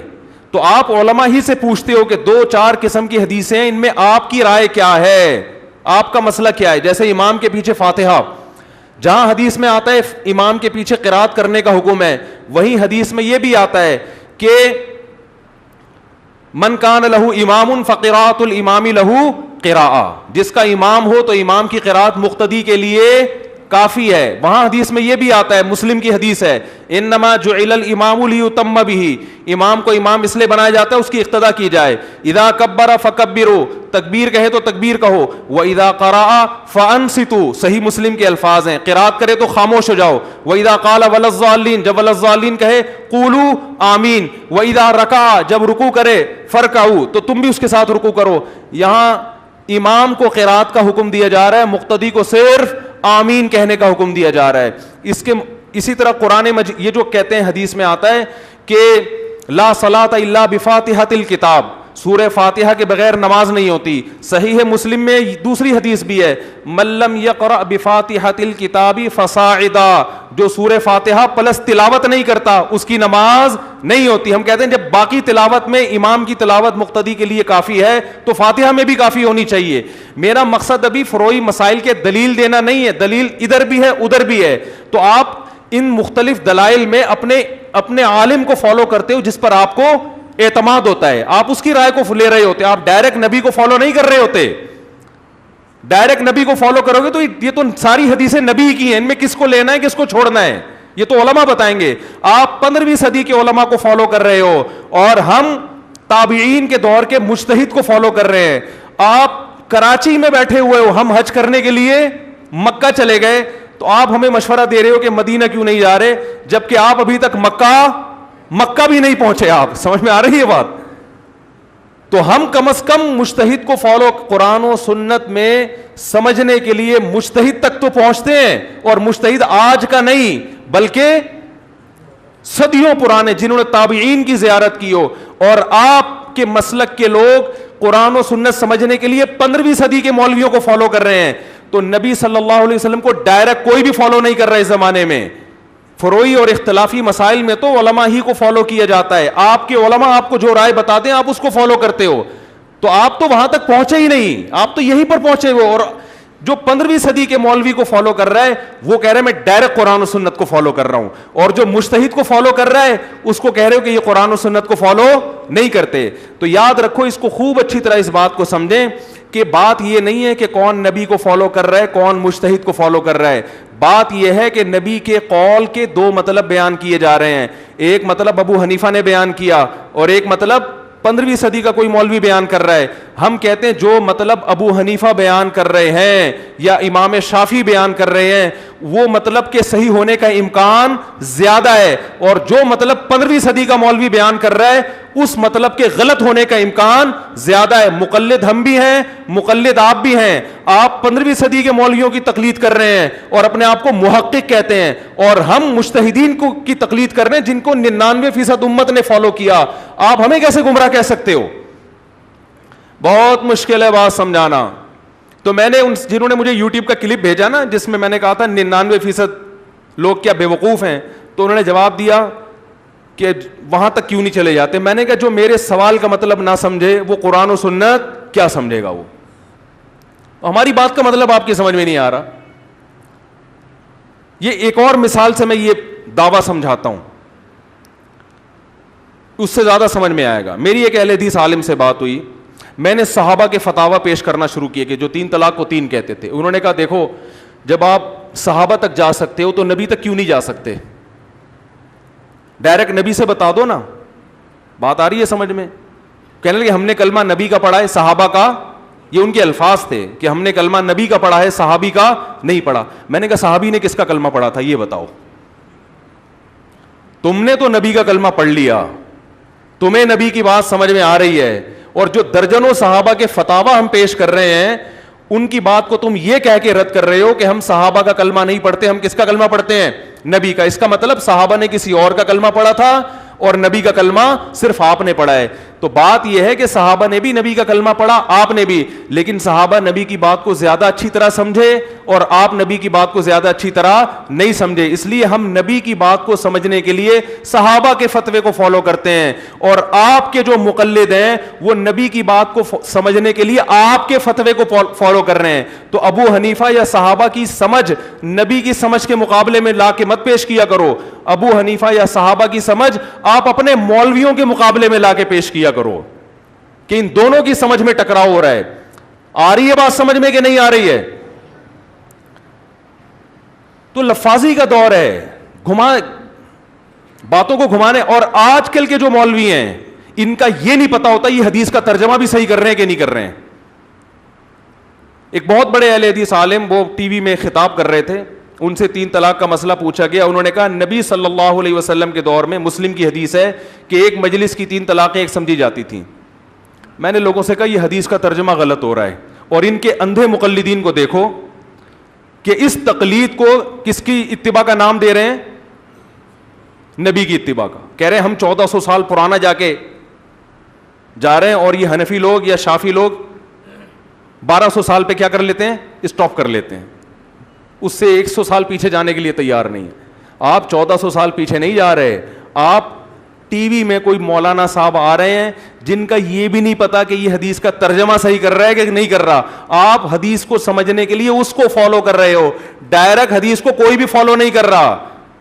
ڈائریکٹ صرف ان حدیثوں میں حدیث کو فالو کیا جاتا ہے جن کا عقیدے سے تعلق ہے یا جن میں کوئی 2 رائے نہیں ہے. حدیث میں ایک ہی قول ملتا ہے تو اس کے اپوزٹ دوسرا قول ہے نہیں. جہاں اختلافی مسئلہ آئے گا, جہاں حدیثیں دونوں طرف ہوں گی, اس میں پھر عوام علماء کو فالو کرتی ہے, اور کرنا بھی چاہیے. تو کوئی 1400 سال پرانے علماء کو فالو کر رہا ہے اور کوئی کس کو فالو کر رہا ہے؟ 15ویں صدی کو. تو 15ویں صدی کے مولویوں کو فالو کرنا یہ اتباع ہے, یہ ڈائریکٹ قرآن و سنت ہے. اور جو مجتہدین کو فالو کر رہے ہیں وہ کیا ہے؟ وہ گمراہی ہے, وہ اندھی تقلید ہے. تو یہ بات کھوپڑی میں آنے والی نہیں ہے. اس لیے میں اہل حدیث علماء سے کہتا ہوں کہ آپ کو اگر نہیں سمجھ میں آتے ان 4 اماموں کے کسی مسلک کو فالو کریں تو نہ کریں, کوئی پابندی نہیں ہے, لیکن جو فالو کر رہے ہیں آپ اس پہ انگلیاں مت اٹھائیں. وہ میری رائے میں آپ سے زیادہ اچھا قرآن و حدیث پہ چل رہا ہے, وہ میری رائے ہے کہ وہ آپ سے زیادہ بہتر قرآن و سنت پہ چل رہا ہے, لیکن ہم اپنی رائے تھوپتے نہیں ہیں. ایک طوفان بدتمیزی ہے یوٹیوب پہ, فیس بک پہ, کبھی ایک حدیث اٹھا کے پیش کر دیں گے, کبھی دوسری حدیث اٹھا کے یہ دیکھو یہ ایسے کر رہے ہیں, یہ حدیث کے منکر ہیں. میں ملیشیا گیا, وہاں شافی علماء نے بتایا کہ آپ کے ہاں حنفی علماء کے پیچھے پڑے رہتے ہیں, ہمارے ہاں شافی علماء کے پیچھے پڑے رہتے ہیں. وہاں یہ بتاتے ہیں کہ شافی مذہب غلط ہے. ملیشیا میں تو جب سے اسلام آیا ہے فقہ شافی آیا ہے, بر صغیر میں جس دن سے اسلام آیا ہے فقہ حنفی آیا ہے. پشاور میں لوگ ایک کہنے لگے کہ اب ہمارا مسلک تیزی سے پھیل رہا ہے. ہمارے ایک دوست نے کہا کہ پشاور میں اسلام 1300-1200 سال پہلے آیا ہے, آپ کا مسلک اگر ابھی پھیل رہا ہے تو 1200 سال پہلے کیا آیا تھا؟ بہت مشکل ہے بات سمجھانا. جو 1200 سال پہلے اسلام آیا, پشاور کے جتنے پٹھان ہیں وہ اب تک اسی اسلام کو فالو کر رہے ہیں. وہ ان میں کچھ بدعات کا اضافہ ہوا ہے جو غلط ہے, ہم اس کو نہیں مانتے, لیکن بیس وہی ہے. آپ کم نیا مسلک اگر لے کر آ رہے ہو تو اس کا مطلب ہے کہ یہ بدعت ہے, یہ اب نئی چیز آپ مارکیٹ میں کیا کر رہے ہو؟ لانچ کر رہے ہو. یہ جو آیا تھا وہ غلط تھا یا یہ غلط ہے؟ تو اس پہ میں سوال کرتا ہوں کہ 99% لوگ غلط ہیں یا 1% صحیح ہیں؟ اس کا جواب آپ کو یہ دینا چاہیے تھا کہ یہ 99% کیا ہیں؟ غلط ہیں, لیکن آپ نے وہ جواب نہیں دیا. میں سمجھا پا رہا ہوں اپنی بات؟ تو یہ لفاظی میں نہیں جایا کرو. فرقہ پرستی کو پھیلایا جا رہا ہے, لیبل کیا لگائے جا رہے ہیں؟ بہت اچھے لیبل. اس لیے ہم کہتے ہیں اسلم یہ ہے, احتیاط اسی میں ہے. لوگ کہتے ہیں کہ پھر 4 اماموں تک پہنچتے ہو تو اس سے تھوڑا سا فاصلہ رہ گیا, صحابہ تک کیوں نہیں پہنچ جاتے, خلفائے راشدین تک, پھر ان کے فتاوا کو فالو کرو. یہ ابو حنیفہ کی پخ کیوں لگائی ہوئی ہے درمیان میں؟ ابے کیا ہو گیا, کیا سمجھ میں نہیں آ رہا کیا؟ اس کا جواب یہ ہے, یہ بالکل ایسا ہی ہے. جیسے مصحف عثمانی تک کیوں پہنچتے ہو؟ حضرت عثمان کا مصحف ہے نا جس کی ہم تلاوت کرتے ہیں. ارے بھائی یہ جو قرآن ہم پڑھتے ہیں یہ مصحف جو ہے یہ کس کا ہے؟ حضرت عثمان کا مرتب کردہ ہے, اور اس کا نام بھی کیا ہے؟ مصحف عثمانی.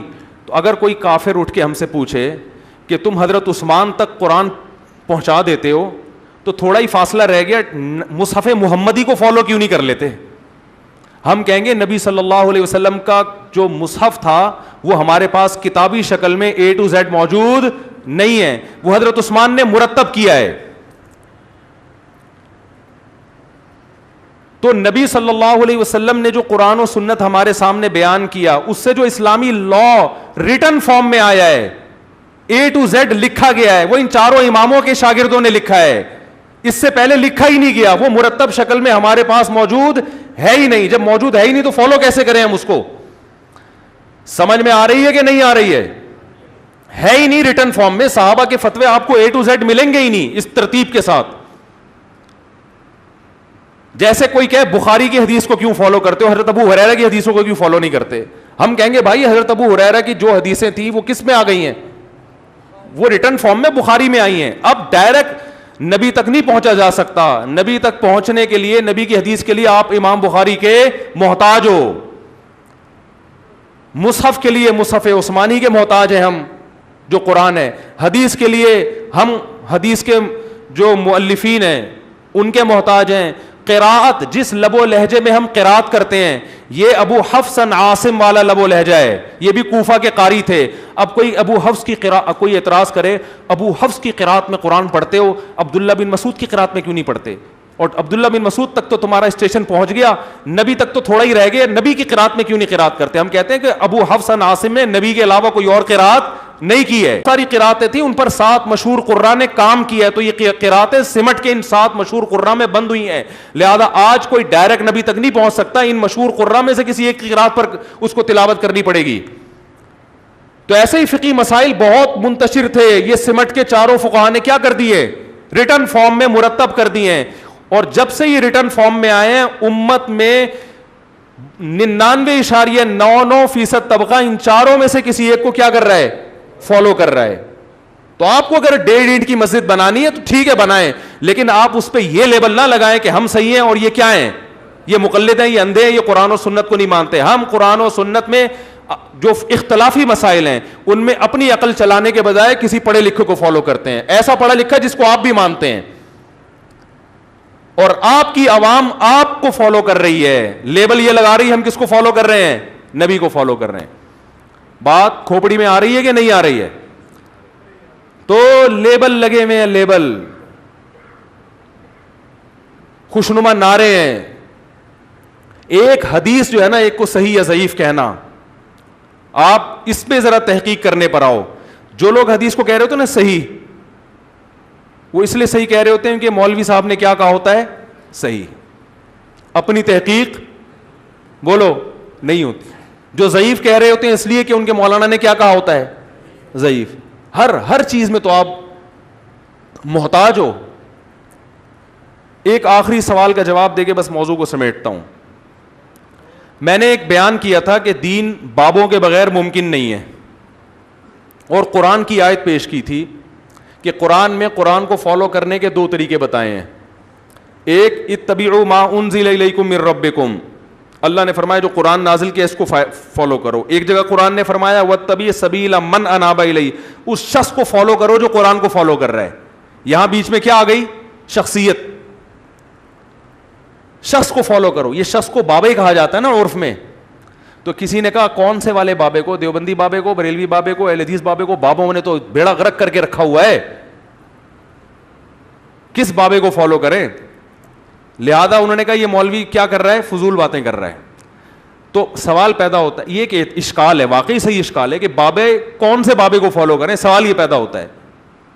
لیکن یہ سوال کر کے جو آپ مولوی کی تقریر کو غلط قرار دے رہے ہو, تو آپ کو پھر اس کا قرآن نے جو کہا ہے کہ اس شخص کو فالو کرو جو میری کتاب کو فالو کر رہی, اس کا بھی تو آپ کو جواب دینا چاہیے. پھر اس شخص سے کون مراد ہے؟ نہیں آ رہی بات. میں نے جو بیان میں قرآن سے دلیل دی ہے کہ قرآن کہہ رہا ہے اس شخص کو فالو کرو جو کس کو فالو کر رہا ہے؟ دیکھو ڈائریکٹ وہ فالو کرے گا قرآن و سنت کو جس کو پورا قرآن اور ساری حدیثیں آتی ہیں, جن کو مجتہد کہا جاتا ہے اور ان کو سمجھ بھی اللہ نے دی ہے. اور جن کو پورا قرآن اور پوری حدیثیں نہیں آتی, صرف اپنے مطلب کی آیتیں آتی ہیں اور اپنے مطلب کی حدیثیں, اور وہ حدیثیں جن کے ان کے مسلک کی تائید ہو رہی ہے, صرف یہ والی آتی ہیں, وہ ڈائریکٹ قرآن کو فالو نہیں کریں گے. وہ اس شخص کو فالو کریں گے جس کو پورا قرآن و سنت آتا ہے. رہا یہ مسئلہ کہ کون سے بابے کو فالو کریں, تو یہ قرآن نے بتا دیا, من انابا الیہ, پہلے پرکھو کہ کون حقیقت میں قرآن و سنت کو فالو کر رہا ہے. جو حقیقت میں کر رہا ہے اس کا چاہے کوئی بھی نام ہو, اس ناموں سے دھوکہ مت کھاؤ. لکھا ہوتا ہے نا, ملتے جلتے ناموں سے دھوکہ مت کھائیں, فلپس سب سے بہتر ہے, فلپس کمپنی نے لکھا ہوا تھا یہ. تو قرآن نے اس مسئلے کو حل کر دیا. قرآن کہہ رہا ہے اس شخص کو فالو کرو جو کس کو فالو کر رہا ہے, قرآن و سنت کو فالو کر رہا ہے. آپ کہہ سکتے ہیں یہ تو ہر آدمی اپنے بابے کے بارے میں کہتا ہے, تو ہر آدمی کا بیان معتبر نہیں ہے, امت کی گواہی معتبر ہے. اور امت گواہی دیتی ہے کہ چاروں امام کس کو فالو کرتے تھے, قرآن کو. تو یہ والے بابے تو آ گئے نا اس آیت کے تحت. حتیٰ کہ اہل حدیث اتنی مخالفت کے باوجود بھی ان چاروں کو برحق مانتے ہیں. وہ یہ کہتے ہیں کہ ان سے غلطی کا امکان بھی تو ہے. ہم کہتے ہیں یقیناً ہے, یہ پیغمبر نہیں تھے, لیکن ان سے غلطی کا امکان کم ہے, آپ سے غلطی کا امکان زیادہ ہے. دیکھو ایک آدمی علاج کے لیے کلینک کھول کے بیٹھتا ہے, اس کو حکومت اجازت دیتی ہے کہ علاج کرو, حالانکہ غلطی کا امکان اس سے بھی ہے. اور ایک آدمی اہل نہیں ہے, وہ کلینک کھول کے بیٹھتا ہے, لوگوں کو علاج کر رہا ہے, حکومت منع کرتی ہے, گرفتار کرتی ہے, کیوں علاج کر رہے ہو؟ وہ کہتے ہیں کہ بھائی وہ ڈاکٹر سے بھی غلطی کا امکان ہے, کیا وہ فرشتہ ہے کیا؟ ہم کہیں گے اس سے امکان ہے مگر کم, آپ سے امکان زیادہ ہے, آپ اہل نہیں ہیں اس کے. تو لفاظی چل رہی ہے مارکیٹ میں. اپنی دکانیں کھولنے کے لیے مقصد اپنی دکان کھولنا ہوتا ہے, اور لیبل یہ لگایا جا رہا ہوتا ہے ہم دوسروں کی دکانیں بند کر رہے ہیں. ہم نے کبھی ممبر پہ بیٹھ کے دیوبندیت بریلویت کی پرچار نہیں, آپ نے کبھی مجھ سے نہیں سنا ہوگا کہ دیوبندی برق ہیں, بریلوی برق ہیں. ان ناموں میں کی طرف ہم نے بلایا نہیں ہے. ہم کہتے ہیں قرآن و سنت کی طرف آؤ, مگر قرآن و سنت کی وہ تشریح نہیں جو آج کل لوگ کر رہے ہیں. نا نا نا نا نا, قرآن و سنت کی وہ تشریح جو مجتہدین نے کی ہے, جو ریٹن فارم میں ہمارے پاس کتابی شکل میں کتاب الوضو سے لے کر کتاب الحدود اور وراثت کے احکام تک موجود ہے, جو صدیوں سے خلافتوں میں نافذ رہی ہے. جو آج سعودی عرب کا قانون فقہ حنبلی ہے, وہ کیوں نہیں کر دیتے کہ ہم قرآن و سنت کو فالو کریں گے, فقہ حنبلی کو نکالو درمیان سے. ایک آدمی سے میں نے کہا سعودی عرب کا قانون فقہ حنبلی, انہوں نے کہا نہیں قرآن و سنت ہے. وہ میں نے کہا بھائی قرآن و سنت اور فقہ حنبلی دو الگ الگ چیزوں کے نام نہیں ہے, قرآن و سنت ہے, مگر قرآن و سنت کی تشریح میں جب اختلاف ہوگا تو لاء میں یہ لکھا ہے کہ پھر فالو کس کو کیا جائے گا, فقہ حنبلی کو. یہ اس لیے قانون بنایا سعودی عرب نے کہ جج کو اگر آزاد کر دیا جائے تو وہ قرآن و سنت کے نام پہ کچھ بھی کرتا رہے گا بیٹھ کے. تو پابند بنانا پڑتا ہے عوام کو کہ آپ کی قرآن و سنت کی تشریح ان چاروں فقہ سے باہر نہیں نکلنی چاہیے. نام تو غامدی صاحب بھی قرآن و سنت کر لیتے ہیں جنہوں نے عدت کا انکار کر دیا, لاجک تو ان کے پاس بھی بہت ہے. لوگ قرآن و حدیث سے حوالے دے دے کے صحابہ کے خلاف گستاخیاں کر رہے ہیں کہ نہیں کر رہے ہیں؟ ہر آدمی کی اپنی رائے ہے جو دوسرے پر تھوپ رہا ہے, اور جب اسے کہا جائے کہ مجتہدین کو فالو کرو تو کہتا ہے میں کسی شخصیت کو درمیان میں نہیں لاتا. مطلب آپ اپنی شخصیت کو اتنا فنٹر سمجھتے ہیں کہ آپ کی عوام آپ کی شخصیت کو فالو کرے گی, اور لیبل اس پہ کیا لگائے گی, قرآن و سنت کا.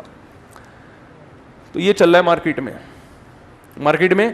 تو میں یوٹیوب پہ کوئی بھی سوال کرتا ہوں نا, مجھے جواب نہیں ملتا, اور حیرت اس پر ہوتی ہے. لوگ کہتے ہیں ماشاء اللہ مفتی صاحب کو تو خاموش کرا دیا, مفتی صاحب کے بعد کا تم نے جواب دیا ہی نہیں, خاموش کہاں سے کرا دیا. تو کیا کریں پھر, یہ وہی ہے نا فرقہ واریت. لوگ آتے ہیں بیچارے والدین کے حقوق سیکھنے کے لیے, ادھر کو چینل گھوم جاتا ہے ہمارا, لیکن یہ دماغ پکتا ہے نا, ادھر سے فون آ رہا ہے, ادھر سے فون آ رہا ہے, کوئی ادھر. ایک تو کم بخت نماز کی طرف نہیں آ رہے لوگ, جب نماز کی طرف آتے ہیں تو ان اختلافات کی بھیٹ چڑھ جاتے ہیں کہ کون سی نماز صحیح ہے, پتہ ہی نہیں چل رہا کیا کرنا کیا ہے. وہ بھی حدیث پیش کر رہا ہے, وہ بھی حدیث پیش کر رہا ہے.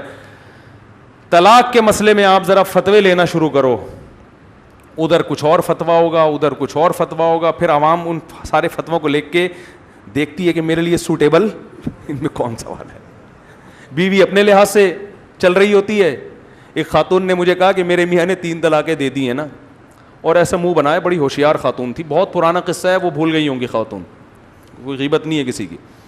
اور ایسے کہ جیسے میں ترس کھاؤں نا, میں نے کہا وہ تو طلاقیں تو ہو گئی ہیں, کہہ رہی ہائے میرا تو گھر اجڑ گیا. وہ چاہ رہی تھی کہ دیکھوں یہ مسئلہ ہے کتنا مضبوط, ہائے ہائے ہائے یہ ہو گیا وہ ہو گیا. میں نے کہا ہو گئی ختم. کہہ رہے میرے میاں تو فتویٰ لے کر آیا, پتہ نہیں سعودی عرب سے لایا فتویٰ, تو اس سے تو پتہ چل رہا ہے 3 ہو گئیں, سوری 1 ہوتی ہے. میں نے کہا نہیں بھائی. کہہ رہی یہ پکی بات ہے نا. میں نے کہا پکی بات ہے. کہہ رہے الحمدللہ, اللہ کا شکر میری جان چھوٹی اس کمبخت سے. کہہ رہی مجھے خود اللہ کا خوف ہے. میں نے کہا ایسا نہ ہو اس مسئلے میں اگر لچک ہے تو ایسا نہ ہو میں خام خامے کہیں اور شادی کر لوں اور برائی ہو جائے. تو میں وہ اگر تھوڑی سی بھی گنجائش ہوتی تو آپ نکال دیتے.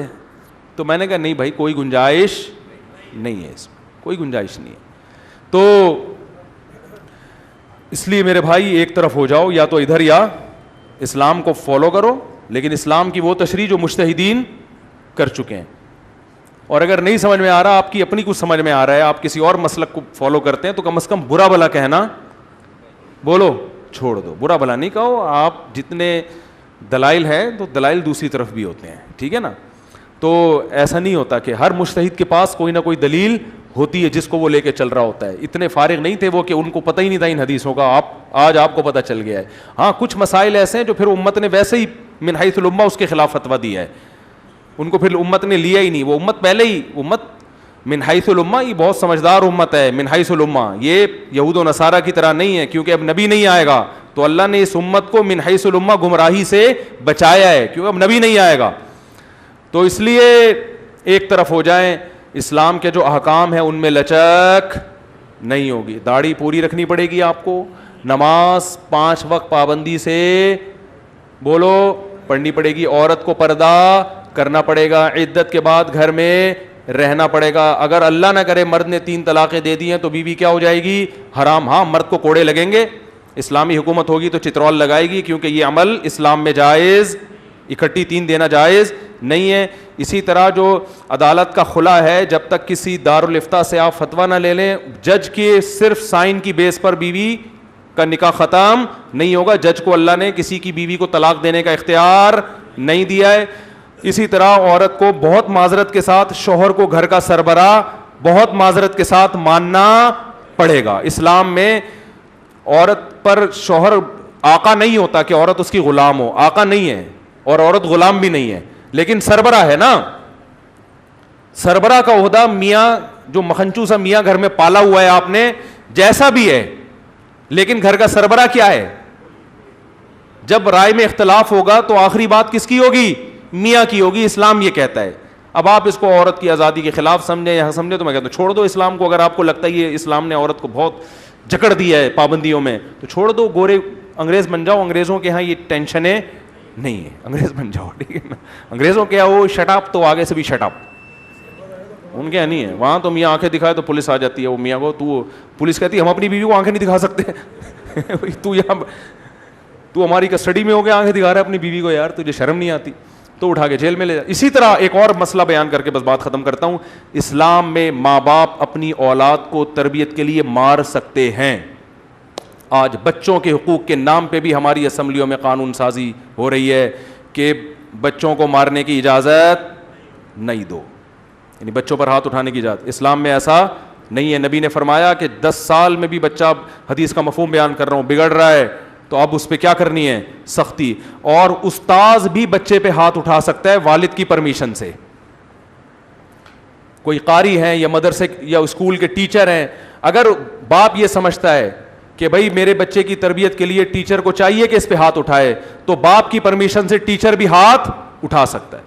اتنا زیادہ بچوں کو چھوئی موئی بنانے کی کوشش نہ کریں, یہ تمہارے باپ بن جائیں گے ورنہ, اور بن رہے ہیں. ہاں جو بے تحاشا مار پیٹ اگر کسی مدرسے میں بالفرض ہو رہی ہے یا اسکول میں ہو رہی ہے یا باپ مار رہا ہے وہ غلط ہے, لیکن ایک غلط کو صحیح کرنے کے لیے قانونی رائٹ ہی لے لیا جائے ماں باپ سے. لوگ کہتے ہیں ماں باپ کو اگر اختیار دیا جائے تو بعض والدین بہت زیادہ پیٹتے ہیں بچوں کو, باغی بنا دیتے ہیں, اور بعض ٹیچر اسکولوں میں بہت زیادہ پیٹتے ہیں, اور پھر ویڈیوز بھی آتی ہیں دیکھو اس قانون کا یہ نقصان ہو رہا ہے. ہر قانون کے کچھ سائیڈ افیکٹ ہوتے ہیں. چوروں کے چترول لگتے ہیں نا, لگتے ہیں کہ نہیں لگتے جیل میں, تو کیا ہر چور واقعی چور ہوتا ہے؟ بے گناہ لوگ نہیں ہوتے. اب آپ کو اس قانون کا چونکہ غلط استعمال ہو رہا ہے, پولیس بہت سے بے گناہ لوگوں کو بھی جیل میں بھیج دیتی ہے, وہ چوری انہوں نے کی نہیں ہوتی, تو لہذا چور کی سزا کا قانون کیا ہو گیا, ختم. اب چور کی سزا یہ ہے کہ اس کی اصلاح کے لیے اس کو 4 مہینے کے لیے تبلیغ میں بھیجا جائے. مانے گا کوئی دنیا میں اس کو؟ بھائی ہر قانون کے کچھ سائیڈ افیکٹ ہوتے ہیں, ہر دوا کے سائیڈ افیکٹ ہوتے ہیں.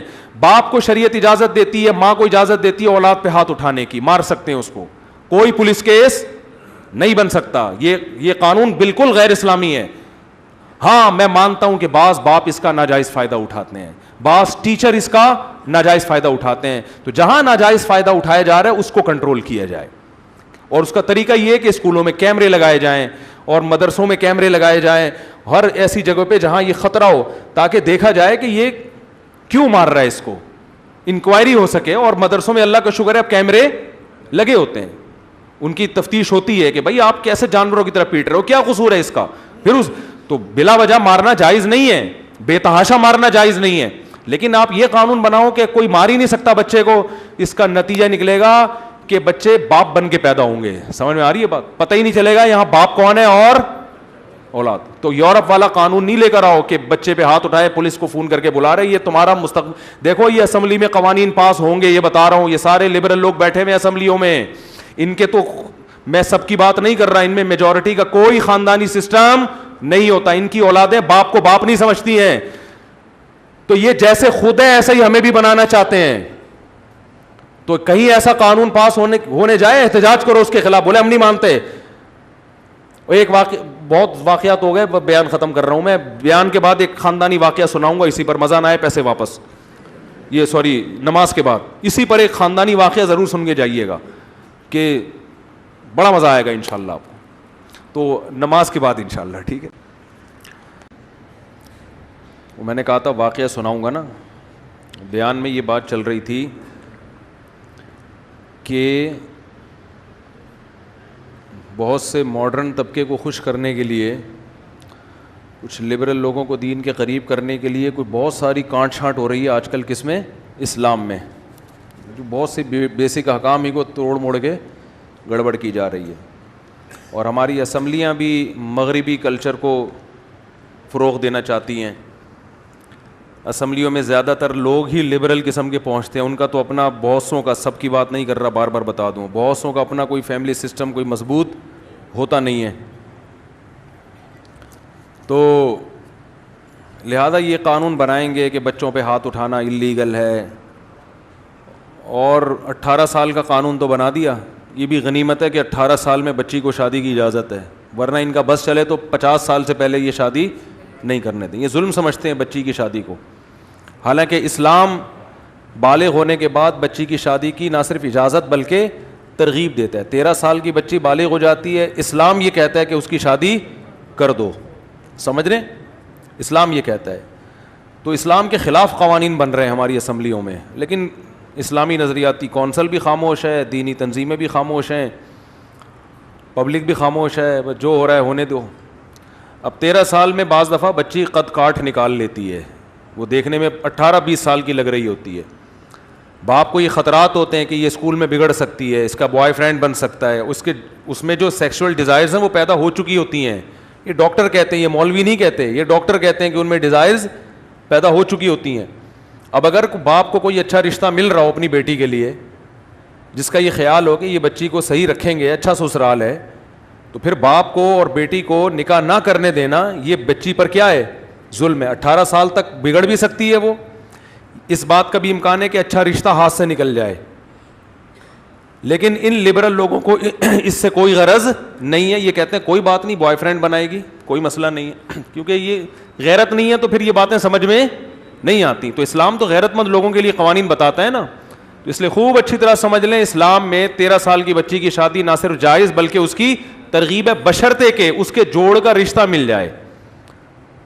یہ میں اس لیے لگا رہا ہوں قید کہ بچیوں کو ایسے ہی حوالے کر دینا کسی کے سسرال, بعض پورے اسرائیل جیسے ہوتے ہیں وہ پھر اس کو فلسطینی بنا کے رکھتے ہیں, وہ ظلم کرتے ہیں اس کے اوپر, تو بچی یہ ظلم کا تحمل نہیں کر سکتی. تو کوئی اچھا مل جائے تو ہے, لیکن جب مل جائے تو پھر یہ نہیں ہے کہ اسمبلیوں سے نہیں پوچھا جائے گا. اللہ نے ان کو ہمارے گھروں میں گھسنے کی اجازت نہیں دی ہے, سمجھ رہے ہو؟ اسمبلیوں کو اتنی اجازت نہیں ہمارے گھر میں گھس کے ہمارے لیے قانون سازی کریں. یہ تو باپ اور بیٹی کا معاملہ ہوتا ہے. باپ سمجھتا ہے کہ بیٹی جو ہے وہ کس عمر میں اس کی شادی ہونی چاہیے, کب نہیں ہونی چاہیے, باپ بیٹی کا معاملہ ہے. آپ کہہ سکتے ہیں ظالم باپ بھی تو ہوتے ہیں, تو یاد رکھو باپ میں ظالم ہونے کا عنصر کم ہے. اسمبلیوں میں پہنچے ہوئے جو لوگ ہیں نا, ان کے ظالم ہونے کا خطرہ زیادہ ہے کہ یہ مغرب کو خوش کرنے کے لیے قانون بنا رہے ہیں. باپ تو نیچرل ایک سرپرست ہے, مانتا ہوں کہ اس میں کچھ ظالم بھی ہوتے ہیں, لیکن وہی بات ہے ہر قانون کے کچھ سائیڈ افیکٹ ہوتے ہیں. اسلام نے باپ کو ولی بنایا ہے. کچھ باپ آٹے میں نمک کے برابر ظالم بھی ہوتے ہیں جو اس اختیار کا غلط فائدہ اٹھاتے ہیں. چھوٹی چھوٹی بچیوں کی بڈھوں سے شادی کر دیتے ہیں پیسوں کی لالچ میں. تو جہاں ایسا ہو رہا ہے اس پہ یقیناً قانون حرکت میں آنا چاہیے, اور اس پہ بہت فقہا کے فتاوی موجود ہیں کہ کوئی باپ اپنی کم عمر بچی کی شادی اگر کسی بڈھے سے کر دیتا ہے اور پیسوں کی لالچ میں, تو یہ نکاح ہی نہیں منعقد ہوگا, کیونکہ اس میں باپ نے بیٹی کے مفاد کے بجائے کس کا فائدہ دیکھا ہے, اپنا فائدہ دیکھا ہے. تو وہ تو قانون پہلے سے بنے ہوئے ہیں. تو لیکن ایک اختیار ہی ختم کر دینا کہ 18 سال سے پہلے بچی شادی, 13 اور 18 میں بڑا فرق ہوتا ہے. 14, 15, 16, 17, 18, 5 سال بگڑنے کے لیے بہت. اور اس دور میں کہ جب اینڈرائڈ موبائل ہر ایک کے پاس ہو, فحش ویب سائٹس پر بھی کوئی پابندی نہ ہو, 13 سال کی بچی تو یہ ساری چیزیں دیکھے گی. اسکولوں میں کو ایجوکیشن بھی ہو جہاں لڑکے اس کو چھیڑ رہے ہیں, تو یہ سارے چھیڑ چھاڑ کے اسمبلی میں پہنچے ہوتے ہیں. یہ سارے ٹھڑک پوری, میں پھر کہہ رہا ہوں سب کو نہیں کہہ رہا, آپ ایک لاٹھی سے سب کو نہیں, بہت سارے لوگ ایسے ہوتے ہیں اور اپنا کوئی فیملی سسٹم نہیں ہوتا. اب یہ ہمارا خاندان ہمیں بتائیں گے کہ آپ نے ایسے چلنا ہے, تو ہمیں ان سے پوچھنے کی ضرورت نہیں ہے. سمجھ رہے ہو, یہ بیکار قسم کی باتیں ہیں جو ہمیں بتا رہے ہیں نا. ہمیں اسلام پہلے بتا چکا ہے اور اللہ سے زیادہ ہمارا خیر خواہ کوئی نہیں ہے. تو بہت سے لوگوں نے 13 سال کی بچیوں کی شادیاں کی ہیں, بہت خوش ہیں وہ بچیاں, ان کے گھر بھی آباد ہیں. اب حکومت نے ایسے لوگ چھوڑے ہوئے ہیں کہ دیکھیں کس نے کی ہے, ٹھیک ہے نا. یہ جو کراچی میں ڈکیتیاں ہوتی ہیں ان کے پیچھے کوئی خفیہ ایجنسیاں نہیں ہیں کہ دیکھیں ہم ذرا بھیس بدل کے جائیں, دیکھیں کہ کون ڈکیتی کر رہا ہے, کوئی آئے ہمارا بھی پرس چھینے تو ہم پکڑیں. لیکن اس پہ اتنا قانون حرکت میں آیا ہوا ہے کہ تجسس میں ہے کہ کوئی 13-14 سال کی بچی کی شادی کرے, ہم فوراً کیا کریں, اس کو پکڑیں. تو یہ سب مغرب کو خوش کرنے کے لیے ہو رہا ہے. اس میں ہماری خیر خواہی مقصود نہیں ہے. سمجھتے ہو پہلے ساری نانی دادیاں 13 سال میں شادیاں ہوتی تھیں, 99 سال تک زندہ رہتی تھی. وہ کم عمر بچی کی شادی صحت کے لیے نقصان دہ نہیں ہے بلکہ فائدے مند ہے, کیونکہ نیچرل ہے نا. بالغ ہو گئی تو اس کی ریکوائرمنٹ ہے کہ اس کا زندگی میں مرد آنا چاہیے, اس کی اپنی اس کی باڈی کی ریکوائرمنٹ, اس کی ذہن کی ورنہ شوہر نہیں ملے گا تو بوائے فرینڈ بنائے گی وہ, تو وہ نیچر ہے اس کی, اس کو بندہ چاہیے. تو شوہر کی شکل میں نہیں دو گے تو غیر. اور جن ماؤں نے اپنی بچیوں کی شادیوں میں تاخیر کی ہے نا, وہ جو پچھتاتی ہیں وہ ان کے پاس نہیں جاتی, وہ عدالتوں میں نہیں جاتی ہیں, وہ بہت پچھتاتی ہیں کہ ہمیں اچھا رشتہ مل رہا تھا ہم نے نہیں کیا, آج وہ پریشان ہیں. تو ایسے بہت سے واقعات ہیں. رہا یہ کہ سسرال میں ظلم ہوتا ہے, تو وہ ظلم سسرال میں جو ہوتا ہے تو وہ تو بڑی عمر کی بچیوں پر بھی ہوتا ہے. پھر بھی ہم کہتے ہیں باپ کو اگر یہ ڈر لگتا ہے کہ میری بچی ابھی کم عمر ہے, جس کا رشتہ آیا ہے یہ اس کو بچے سمجھ کے بچوں کے طور پہ نہیں رکھیں گے بلکہ اس سے وہی ذمہ داریاں ڈالیں گے جو بڑی عمر کی عورتوں پر ہوتی ہے, تو پھر نہ دو. ایک صاحب کہنے لگے کہ آپ کم عمر بچیوں کی شادی کی ترغیب دیتے ہیں, تو اس عمر میں رشتہ کہاں ملتا ہے اچھا جو اس کو بچوں کی طرح سسرال اس کو ساتھ لے کے چلے. تو میں نے کہا کہ اگر اچھا رشتہ نہ ملے تو 40 سال میں بھی شادی مت کرو. اگر رشتہ نہیں مل رہا اچھا تو پھر 40 سال میں بھی نہ کرو. یہ تو ساری شرطیں کب ہیں کہ اس کے مناسب مل جائے. اب لوگ کہتے ہیں کہ اس کی گارنٹی کون دے گا, تو کہ اچھا ہے, تو گارنٹی تو قیامت تک کوئی کسی کی بھی نہیں دے سکتا. وہ تو 40 سال میں بھی شادی ہوگی تو گارنٹی. یہ جو طلاقوں کے واقعات ہو رہے ہیں تو 40 سال کی عمر کی عورتوں کی شادیوں کے ہو رہے ہیں. اس میں نقصان یہ کہ لڑکی جتنی دیر کرو گے نا شادی میں وہ اتنی میچور ہو جائے گی. میچور ہونے کی وجہ سے وہ سسرال میں ایڈجسٹ نہیں ہوگی اور طلاق کا ریشو بڑھے گا. پہلے طلاق کا ریشو کم تھا, کم عمر بچی کی شادی ہوتی تھی, اب طلاق کا ریشو بڑھ گیا. اتنی میچور ہو جاتی ہے وہ سسرال میں ایڈجسٹ نہیں ہوتی, وہ آنکھوں میں آنکھیں ڈال کے بات کرتی ہے. تو لبرل لوگوں کو اس سے کوئی غرض نہیں ہے کہ شوہر کی آنکھوں میں آنکھیں ڈال کے بات کو, کہنا ہماری وائف بھی ہماری آنکھوں میں آنکھیں ڈال کے بات کرتی ہے, کوئی بات نہیں بیگم, تمہاری اپنی زندگی اور میری اپنی زندگی. تو جب رشتہ ہی نہیں ہے تو کاغذ میں نکاح نامہ ہونے سے تھوڑی نکاح ہوتا ہے. رشتہ ہی نہیں ہے, کوئی ایک دوسرے کا خیال ہی نہیں ہے, کوئی کون سرپرست ہے, کس کی اطاعت کرنی ہے, کس کو خوش کرنا ہے, کس کی پیشانی میں اللہ نے جنت رکھی. لبرل لوگوں کے یہ مسائل نہیں ہے, ان کا مسئلہ پیسہ, روکھڑا آنا چاہیے, سمجھ رہے ہو. تو اس لیے ان سے مت پوچھ کے اپنے خاندانوں کو چلاؤ, اللہ نے جو ہمارے لیے نظام دیا ہے. اور میں پھر بات کو کمپلیٹ کرنے کے لیے کہہ دوں کہ اسلام بچیوں کی تعلیم کے خلاف نہیں ہے. بچی کی تعلیم کا خرچہ کس پر ہے؟ سسرال پر. کیونکہ جس کی وائف ہوگی پڑھی لکھی تو عزت شوہر کی ہے نا, تو شوہر کا چاہیے کہ بچی سے شادی کر کے, یعنی خود بھی اتنا بڈھا نہ ہو تو شادی کرے, اور سسر اور ساس کو چاہیے اپنے خرچے پہ اپنی بہو کو کیا بنائیں؟ ڈاکٹر بنائیں, انجینئر بنائیں, جو مرضی بنائیں. ریڈی میڈ نہیں ملے گی آپ کو. جو میرا بیان سنتی ہیں وہ ریڈی میڈ بہو نہیں ملے گی ان کو. آپ کو بہو اپنے خرچے پہ ڈاکٹر بنانی پڑے گی. سسرال جا کے بھی سب کچھ ہو سکتا ہے. سمجھتے ہو کہ نہیں سمجھتے ہو؟ اچھا, ابھی ایک کیس آیا ہے سامنے, ہاں وہ میں پہلے وہ واقعہ مکمل کر دوں کہ اسلام اجازت دیتا ہے کہ باپ تربیت کے لیے اپنے بچوں کو چترول لگا سکتا ہے, اس پر کوئی پابندی نہیں ہے. جو اس پہ پابندی کی آواز اٹھائے گا وہ اسلام کے بھی خلاف اور اپنی اولاد کو بھی بگاڑ رہا ہے. وہ تربیت میں جہاں محبت ہوتی ہے کبھی کہیں نہ کہیں سختی بھی کرنی پڑتی ہے. دنیا کا لا ہے, قانون ہے. عوام کو تربیت دینے کے لیے حکومت کو اجازت ہے نا کوڑا برسانے کی. تھانوں میں پولیس مارتی ہے کہ نہیں مارتی ہے؟ آپ کا بچہ چوری کرتے ہوئے پکڑا گیا, آپ محبت سے سمجھائیں بیٹا چوری نہیں کرتے, پھر بھی پکڑا جا رہا ہے, چترول لگائیں. اس میں بچے کا بھی فائدہ اور آپ کا بھی. میں اپنا واقعہ سناؤں, میری بچی 6 یا 7 سال کی تھی, کہیں 5 یا 10 روپے پڑے ہوئے تھے, اس نے کہیں اٹھا کے اپنی جیب میں ڈال لیے بغیر پرمیشن کے. میں نے اس کو زندگی میں شاید 1-2 دفعہ ہی تھپڑ لگایا ہوگا, ایک تھپڑ لگایا اس کو میں نے کھینچ کے. میں نے کہا یہ بہت بری حرکت ہے. دیکھو چوری میں نا فائدہ بہت ہوتا ہے.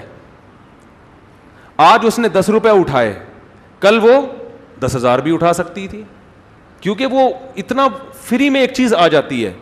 تو مجھے اندازہ ہوا کہ یہ میں اگر صرف نصیحت کروں گا, میرا دل نہیں چاہ رہا تھا, خدا کی قسم. کس کا باپ کا دل چاہتا ہے اپنی بچی پہ ہاتھ اٹھائے؟ کس کا دل چاہتا ہے؟ نہ چاہتے ہوئے ہاتھ اٹھایا تاکہ ہمیشہ کے لیے اس کے دل میں اس عمل کی نفرت بیٹھ جائے. اور ایک کو پڑھائے, میرے ماشاءاللہ 14 بچے ہیں الحمدللہ. اس کا جو ساؤنڈ ہے نا, یعنی اس کی جو روحانی ساؤنڈ, وہ 13 میں ڈیوائیڈ ہوا ہے, باقی 13 میں. اب الحمدللہ میں لاکھ روپے رکھوں میں اس کے اوپر, 2 لاکھ روپے رکھوں, سکے پڑے رہے. مجھے یہ واقعہ ہو گیا تقریباً 8-10 سال پرانا, مجھے بلکہ 7-8 سال پرانا واقعہ ہے. مجھے یہ غم نہیں ہے کہ کوئی ٹینشن نہیں ہے کہ میرا کوئی بچہ پیسے نکالے گا. پرس میرا ایسے ہی پڑا رہتا ہے, کوئی نہیں نکالتا. یہ لاشعور میں بچے کی یہ بات بیٹھ جاتی ہے کہ یہ عمل برا نہیں ہے بلکہ بہت برا ہے. یہ کام پولیس نہیں کر سکتی. پولیس تو اس وقت پکڑے گی جب یہ پکے چور بن چکے ہوں گے. سمجھ میں نہیں آ رہی میرا خیال ہے. بچپن سے ہی ساری برائیاں سیکھتا ہے انسان, اچھائیاں بھی اور برائیاں بھی. تبھی تو حدیث میں آتا ہے نمازی بناؤ اس کو, 10 سال میں بھی نماز نہ پڑھے اسے مارو. بچپن میں ہوتا ہے سب, اچھائی بھی سیکھتا ہے برائی بھی. ماں باپ, حدیث میں آتا ہے کہ بچے سب نیک پیدا ہوتے ہیں, ماں باپ ان کو یہودی, عیسائی اور مجوسی, آگ کی پوجا کرنے والا بنا دیتے ہیں اپنی حرکتوں کی وجہ سے. آپ بچے نے چوری کی, آپ کہہ رہے دیکھو بیٹا ایکچولی ایسے نہیں کرتے. اب بچہ ہو سکتا ہے سمجھ جائے وہ, لیکن ہو سکتا ہے وہ کہے میرے ابا سے بڑا بے وقوف دنیا میں کوئی پیدا ہوا ہی نہیں. اس دفعہ تو پکڑا گیا, اگلی دفعہ ایسے کریں گے پکڑے نہ جائیں ہم. تو بچے کے لیے ایک تھپڑ. ہاں میں یہ کہتا ہوں کبھی مجبوری میں بچوں پہ ہاتھ اٹھاؤ تو پھر اس کی تلافی لازمی کرو, کیونکہ جب بھی بچے پہ مار پڑتی ہے تو بچے میں شیطان منفی جذبات پیدا کرتا ہے والدین کے خلاف, چاہے وہ مار صحیح پڑی ہو. اس کی تلافی ضرور کریں کہ ایک تھپڑ اگر لگا دیا ہے تو جب نارمل ہو جائے تو اس کو اتنی محبت دیں کہ وہ کہے کہ کاش ایک کے بجائے 2 تھپڑ پڑتے مجھے. سمجھ میں آ رہی ہے نا بات؟ کہ آج تو ابا نے کچھ اتنا زیادہ اکرام کر دیا کہ ایک کے بجائے دوسرے بچے بھی آ کے کہیں ابا ایک ہمارے بھی لگا دو. اس سے کیا ہوگا کہ مار کے جو پازیٹیو, جو مثبت فائدے تھے وہ تو حاصل ہوں گے, جو منفی چیزیں پیدا ہو رہی تھیں شیطان, وہ کیا ہو جائے گا؟ ختم. بچے جو باپ کی مار سے یا ماں کی مار سے بگڑتے ہیں یہ وہ بچے ہیں جن کو ماریں تو پٹتی ہیں, محبتیں نہیں ملتی. ہمارے ابا نے بھی ہمیں بہت چترول لگائے الحمدللہ, تبھی آج ہم ممبر پہ بیٹھے ہوئے ہیں, ورنہ گھنٹیاں بجا بجا کے ہی بھاگتے رہتے ساری دن. یہ کام بھی ہم نے بچپن میں تھوڑا سا کیا, گھنٹی بجا کے. یہ تو بچپن میں تو سوٹ کرتا ہے نا, چلتا ہے یہ تو. کچھ لڑکے لونڈے لپاڑے بھاگ رہے تھے, ہم نے کہا چلو یار ہم بھی گھنٹی بجا کے بھاگتے ہیں. ابا نے دیکھ لیا, ٹھیک ہے نا, ابا نے لگا دیا چترول کے, بھائی کیا کر رہے ہو یار تم, مجھے بدنام کرو گے محلے میں. تو اس کے بعد سے کسی کی گھنٹی, اب تو جہاں گھنٹی بجانی ہوتی نہیں, مجھے میں جب ڈرائیونگ کرتا ہوں نا لوگ کہتے ہیں ہارن بہت کم بجاتے ہو, ہے نا, نوٹ کیا نا آپ لوگوں نے, بھائی وہ یاد آ رہا ہوتا ہے گھنٹی بجائی تھی ابا نے. اب گھنٹی پہ مارا تھا یہ پتہ نہیں کسی اور چیز پہ, مجھے صحیح طرح یاد نہیں, لیکن پٹے ہیں الحمدللہ ہم ابا سے. لیکن ہمارے والد صاحب کیا کرتے تھے, جس دن ٹھکائی لگائی ہے اس دن پھر اتنی محبت بٹھا کے, بھئی یہ کچھ ریوڑیاں نکال کے دے دی, کچھ پیسے دے دیے, بھئی یہ دکان سے کچھ خرید لو, کچھ محبت سے, نہیں بیٹا ایسا نہیں کرتے, دیکھو ہم تمہارے خیر خواہ ہیں, کوئی دشمن نہیں ہے. اس سے اور زیادہ محبت بڑھ جاتی ہے.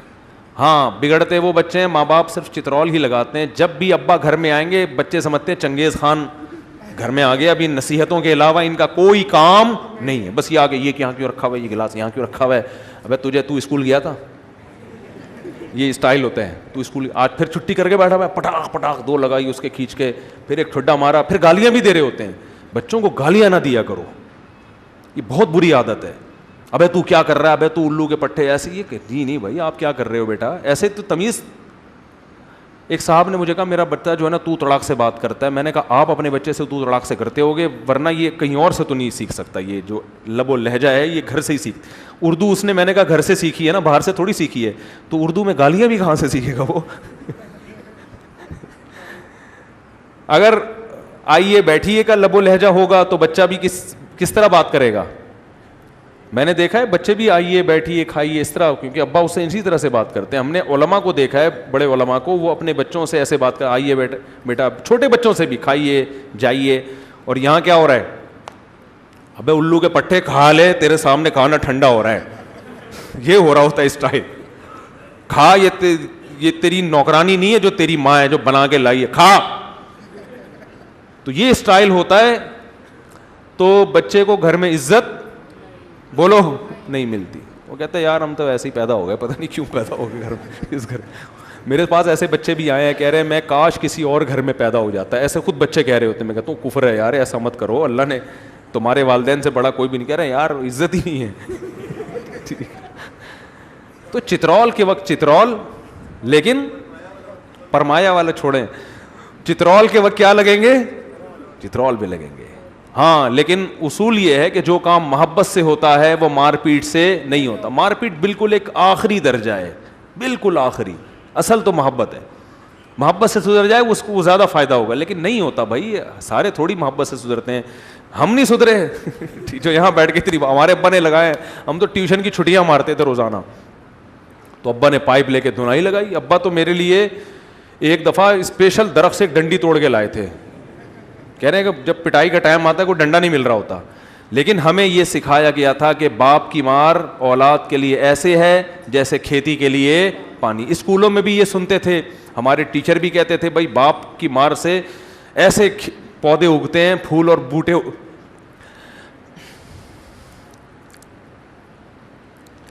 ایسے پھول پیدا ہوتے ہیں جیسے زمین میں پھول پیدا ہوتے ہیں نا پانی کے ذریعے, ایسے ماں باپ کی. ہم اسکولوں میں یہ سنتے تھے ٹیچروں سے. اگر ٹیچر نے ہم پہ کبھی ہاتھ اٹھایا, ہم اپنے والدین کو آ کے شکایت کرتے کہ آج ہمارے ٹیچر نے ہمیں مارا ہے, تو ہمارے والدین ہمیں یہ نصیحت کرتے تھے کہ جو بچہ ٹیچر کی مار برداشت کرتا ہے اور ٹیچر کے سامنے زبان نہیں چلاتا, اللہ اسی کو علم کی دولت دیتے ہیں. اور یہ ماں باپ سے ہم سنتے تھے کہ علم ادب کے بغیر, بھائیوں سے بھی یہ سنتے تھے ماں باپ. میں نے ایک دفعہ اپنے بھائی کے سامنے ٹیچر کی شکایت کی, میرے بھائی نے مجھے اپریشیٹ نہیں کیا, آنکھیں دکھائی مجھے. شرم نہیں آتی اپنے ٹیچر کی آگے برائی کر رہے ہو میرے سامنے. آج دونوں کو باغی بنایا جا رہا ہے. اسکولوں میں بتایا جا رہا ہے کہ بیٹا ماں باپ سختی تو نہیں کرتے, پوچھتے ہیں, ہاتھ تو نہیں اٹھاتے. اور اگر کسی ٹیچر نے بچے پہ ہاتھ اٹھایا, ابا ٹیچر سے لڑنے کے لیے اسکول پہنچ جائے گا. یہاں قاری صاحب بیٹھے ہوئے ہیں جو مغرب کے بعد بچوں کو قرآن پڑھاتے ہیں. ان سے میں نے کہا ہوا ہے کہ میں مسجد کا امام ہوں, میرے بچوں کے ساتھ آپ نے وہی سلوک کرنا ہے جو دوسرے بچوں کے ساتھ. ایسا نہ ہو کہ آپ یہ بولیں کہ یہ مفتی طارق مسعود کے بچے ہیں تو ان پہ ہاتھ نہیں اٹھے گا. میں نے کہا اس کا مطلب آپ ان بچوں کو فرعون بنا رہے ہو. ان کو کیا بنا رہے ہو؟ اگر آپ دوسرے بچوں پہ ہاتھ اٹھاتے ہو, سبق یاد نہیں, ان کو مارتے ہو, تو آپ کو یہ سلوک میرے بچے کے ساتھ بھی, ورنہ بچہ دیکھے گا وہ تو پٹ رہا ہے, میں نہیں پٹ رہا, کیوں کہ میں مفتی طارق مسعود کا بیٹا ہوں. اس سے بچہ کیا ہوگا؟ تربیت ہوگی؟ بولو نا, وہ فرعون بنے گا, اس میں تکبر پیدا ہوگا کہ ہم کوئی الگ مخلوق ہیں. ان کو سختی سے بولا ہوا ہے میں نے. ہاں, بے تحاشا مار پیٹ کی اجازت, کہ ایسا نہ ہو کہ جانوروں کی, وہ کیمرے تو ہر جگہ لگے ہوئے ہیں, مسجد میں بھی لگے ہوئے ہیں, میں دیکھتا نہیں ہوں کہ قاری صاحب مار رہے ہیں کہ نہیں مار رہے. قاری صاحب ڈر جائیں گے, اچھا کیمرے لگے, دیکھ رہا ہوتا ہے, چیک کر رہا ہوتا ہے, ہمیں ایسا نہیں ہے. لیکن ایک اصول کی بات ہے کہ اعتدال, یہ نہ ہو کہ پکڑ کے, اس سے تو بچے بگڑتے ہیں اور بد اخلاق بنتے ہیں. تو کہیں ضرورت ہے, سبق یاد نہیں کر رہا, بلا وجہ چھٹیاں کر رہا ہے, تو بھائی اجازت ہے, ٹیچروں کو بھی بولا ہوا ہے, اور گھر میں بچوں کو سکھایا ہوا ہے کہ ٹیچر کی شکایت میرے سامنے نہیں ہوگی. اب سوال پیدا ہوتا ہے, بعض ٹیچر تو بڑے ظالم بھی ہوتے ہیں, جب بچہ گھر میں آگے بتائے گا نہیں تو آپ کو پتہ کیسے چلے گا؟ تو آپ ویسے انکوائری کریں اس کی. اگر بچے نے آ کے بتایا ابو ٹیچر بہت مارتے ہیں, ظلم کرتے ہیں, تو آپ بچے کے سامنے مت بولو. بچے کو یہ بولو نہیں نہیں بیٹا ٹیچر کا تو حق ہے, تربیت ہوتی ہے, علم تو ادب سے آتا ہے. الگ سے پھر انکوائری کرو اس کی. سمجھ میں آ رہی ہے بات کہ یار کوئی ضرورت سے زیادہ تو نہیں حساب کتاب خراب ہو رہا, کیونکہ اس کی تو ظلم بھی ہے نا بچے کے اوپر, کیوں, وہ بھی تو انسان ہے, اور اس سے تربیت کے بجائے بچہ بگڑتا بھی ہے. تو مارکیٹ میں یہ چیزیں کیا ہو رہی ہیں؟ شارٹ. اپنے بچوں کے لیے اصول کچھ اور ہوتے ہیں. یہاں بعض دفعہ کوئی بچے شرارتی کرتے ہیں, کوئی نمازی تھوڑی سختی کرتا ہے, تو وہ باپ لڑنے کے لیے آ جاتا ہے. وہ بھائی کسی بوڑھے نے تمہارے بچے پہ اگر ہاتھ اٹھا لیا تو بچے کو بولو بیٹا یہ بھی تمہارے باپ کی طرح ہے, سفید ریش ہے, اس نے تھوڑا ڈانٹ دیا, ہاتھ اٹھا لیا, تو بیٹا یہ باپ کی جگہ ہے, اس کی شکایتیں لے کے مت آؤ میرے پاس. تو ادب نہیں ہے, تبھی بس حساب کیا چل رہا ہے آپ دیکھو. تو وہ میں بتا رہا تھا کہ وہ یورپ میں تھے ہمارے ایک حضرت کے جاننے والے, تو یہ ابا کا اصل میں والدین کا تذکرہ آتا ہے نا, تو میں تھوڑا سا بہت کوشش کرتا ہوں جذبات پہ کنٹرول کرنے کی. جو جذبات بنتے ہیں وہ میں لوگوں کے سامنے بیان نہیں کر سکتا. انسان جو کچھ ہوتا ہے نا اس میں سب سے پہلا دخل کس کا ہوتا ہے؟ سب سے پہلا دخل کس کا ہے؟ والدین کا. تو جو کچھ بھی انسان کو کچھ اگر عزت ملے, کچھ عمل کی توفیق ملے, کچھ معاشی لحاظ سے اگر کچھ کھانے کو روٹی مل رہی ہے, تو یہ سب چیزوں میں کس کا دخل ہے؟ آج لوگ جو ہماری ینگ جنریشن ہے ان کو والدین کی حقوق نہیں بتائے جا رہے, ان کو بس یہ بتایا جا رہا ہے. یورپ میں تو بہت ہی بگاڑا جا رہا ہے کہ ابا نے تیز آنکھوں سے کیوں دیکھا, ابا نے ہاتھ کیوں اٹھایا. میں کہتا ہوں مزے, لوگ مجھے کہتے ہیں ہماری اولاد بگڑ رہی ہے, میں کہتا ہوں مزے لو وہاں رہنے کے. تو ایک صاحب گئے وہاں رہنے کے لیے نا, بہت منع کیا ہمارے حضرت نے بھی کہ بھائی وہاں جاؤ, جاب کرو, فیملی کو وہاں نہ رکھو. ساری فیملیاں کی بات نہیں کر رہا, کچھ بگڑ جاتے ہیں. تو وہاں وہ گئے ہیں, 6 مہینے بعد بھاگ آئے.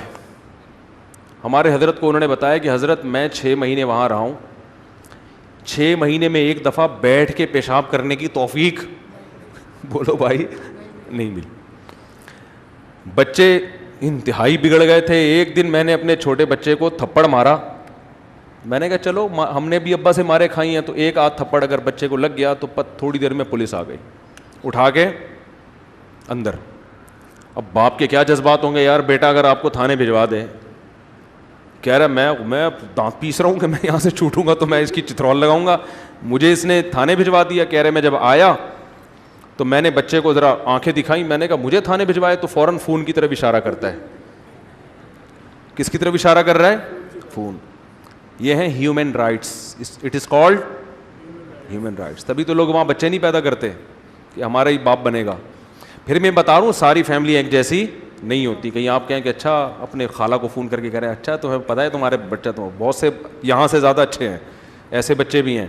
لیکن وہ ایک عمومی ماحول کی بات کر رہا ہوں. کہتے ہیں میں نے کہا یار یہ تو بڑی ٹینشن والا کام ہو گیا, میری سال ہم نے جانا ہے اور سلوک ہمارے پاس ایسا ہو رہا ہے جیسے اس نے ہمیں جانا ہے. بیگم صاحبہ بھی ماڈرن ہو گئیں, ان کو بھی اب کچھ نہیں کہہ سکتے.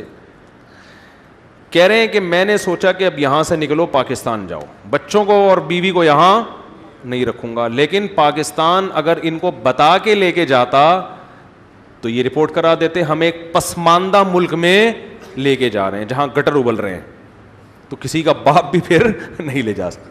میں نے کہا کہ بیٹا تمہیں داتا دربار گھما کے لاتا ہوں, وزٹنگ ویزے پہ ہم جا رہے ہیں پاکستان. بیگم کو بھی یہ سمجھایا, کیونکہ بیگم بھی آنکھیں نکال رہی تھی بہت زیادہ, کوئی بات ہی نہیں مان کے دے رہی, بچے بھی بگڑ رہے ہیں. تو کہہ رہے ہیں ہم نے پھر کیا کیا, اپنے غصے پہ قابو کیا. ابھی شکر ہے نیشنلٹی نہیں ملی تھی ان کو وہاں کی, ورنہ تو وہاں حکومت یہاں سے انڈا موڑ سے بچوں کو اٹھا کے لے کے جاتی کہ ہمارے بچے تم کیوں پال رہے ہو. تو کہہ رہے ہیں میں نے نیشنلٹی ملنے سے پہلے ویزا تو ان کا وزٹنگ کی ضرورت نہیں تھی ان کو, پاکستان آیا کہ تفریح کے لیے کہ گھمانے پھرانے لے آ رہا ہوں. یہاں آ کے ایئرپورٹ پہ ہی چترول لگانے شروع کر دیے میں نے. بچہ کہہ رہا ہے کیوں مار رہے ہو, کہہ رہے ویسے ہی مار رہا ہوں, ٹھرک ہے اس لیے مار رہا ہوں کہ یہ پتا چلے کہ میں تیرا کیا ہوں, باپ ہوں. باپ تو یہ باپ ہونے کا بھی تو ثابت کرنا ہے نا. اور میں نے کہا بلا پولیس کو.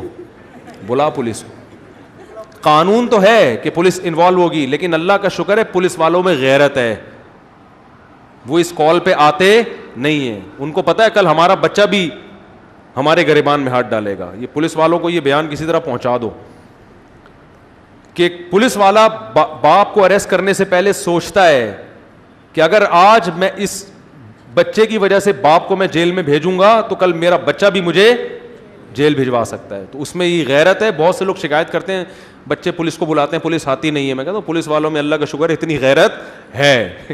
ہاں زیادہ ظلم ہو رہا ہے, زیادہ کیا تھوڑا بھی ظلم اگر ہو رہا ہے, یہ تو ظلم نہیں ہے نا. اگر بہت بے تحاشا بلا وجہ مار پیٹ ہو رہی ہے پھر تو پولیس کو بھی انوالو ہونا چاہیے. چاہے شوہر اگر بیوی کو مار رہا ہو, خام خامے پیٹ رہا ہے اس کو, یا اولاد کو مار رہا ہے, تو غلط ہے نا, غلط کو تھوڑی ہم کہیں گے. لیکن یہ کہ بالکل برگر فیملی بنا دیں ہم اس کو, چھوئی موئی بنا دیں, ایسا نہیں ہوگا بھائی. جب تک ہم زندہ ہیں انشاءاللہ ایسا نہیں ہوگا.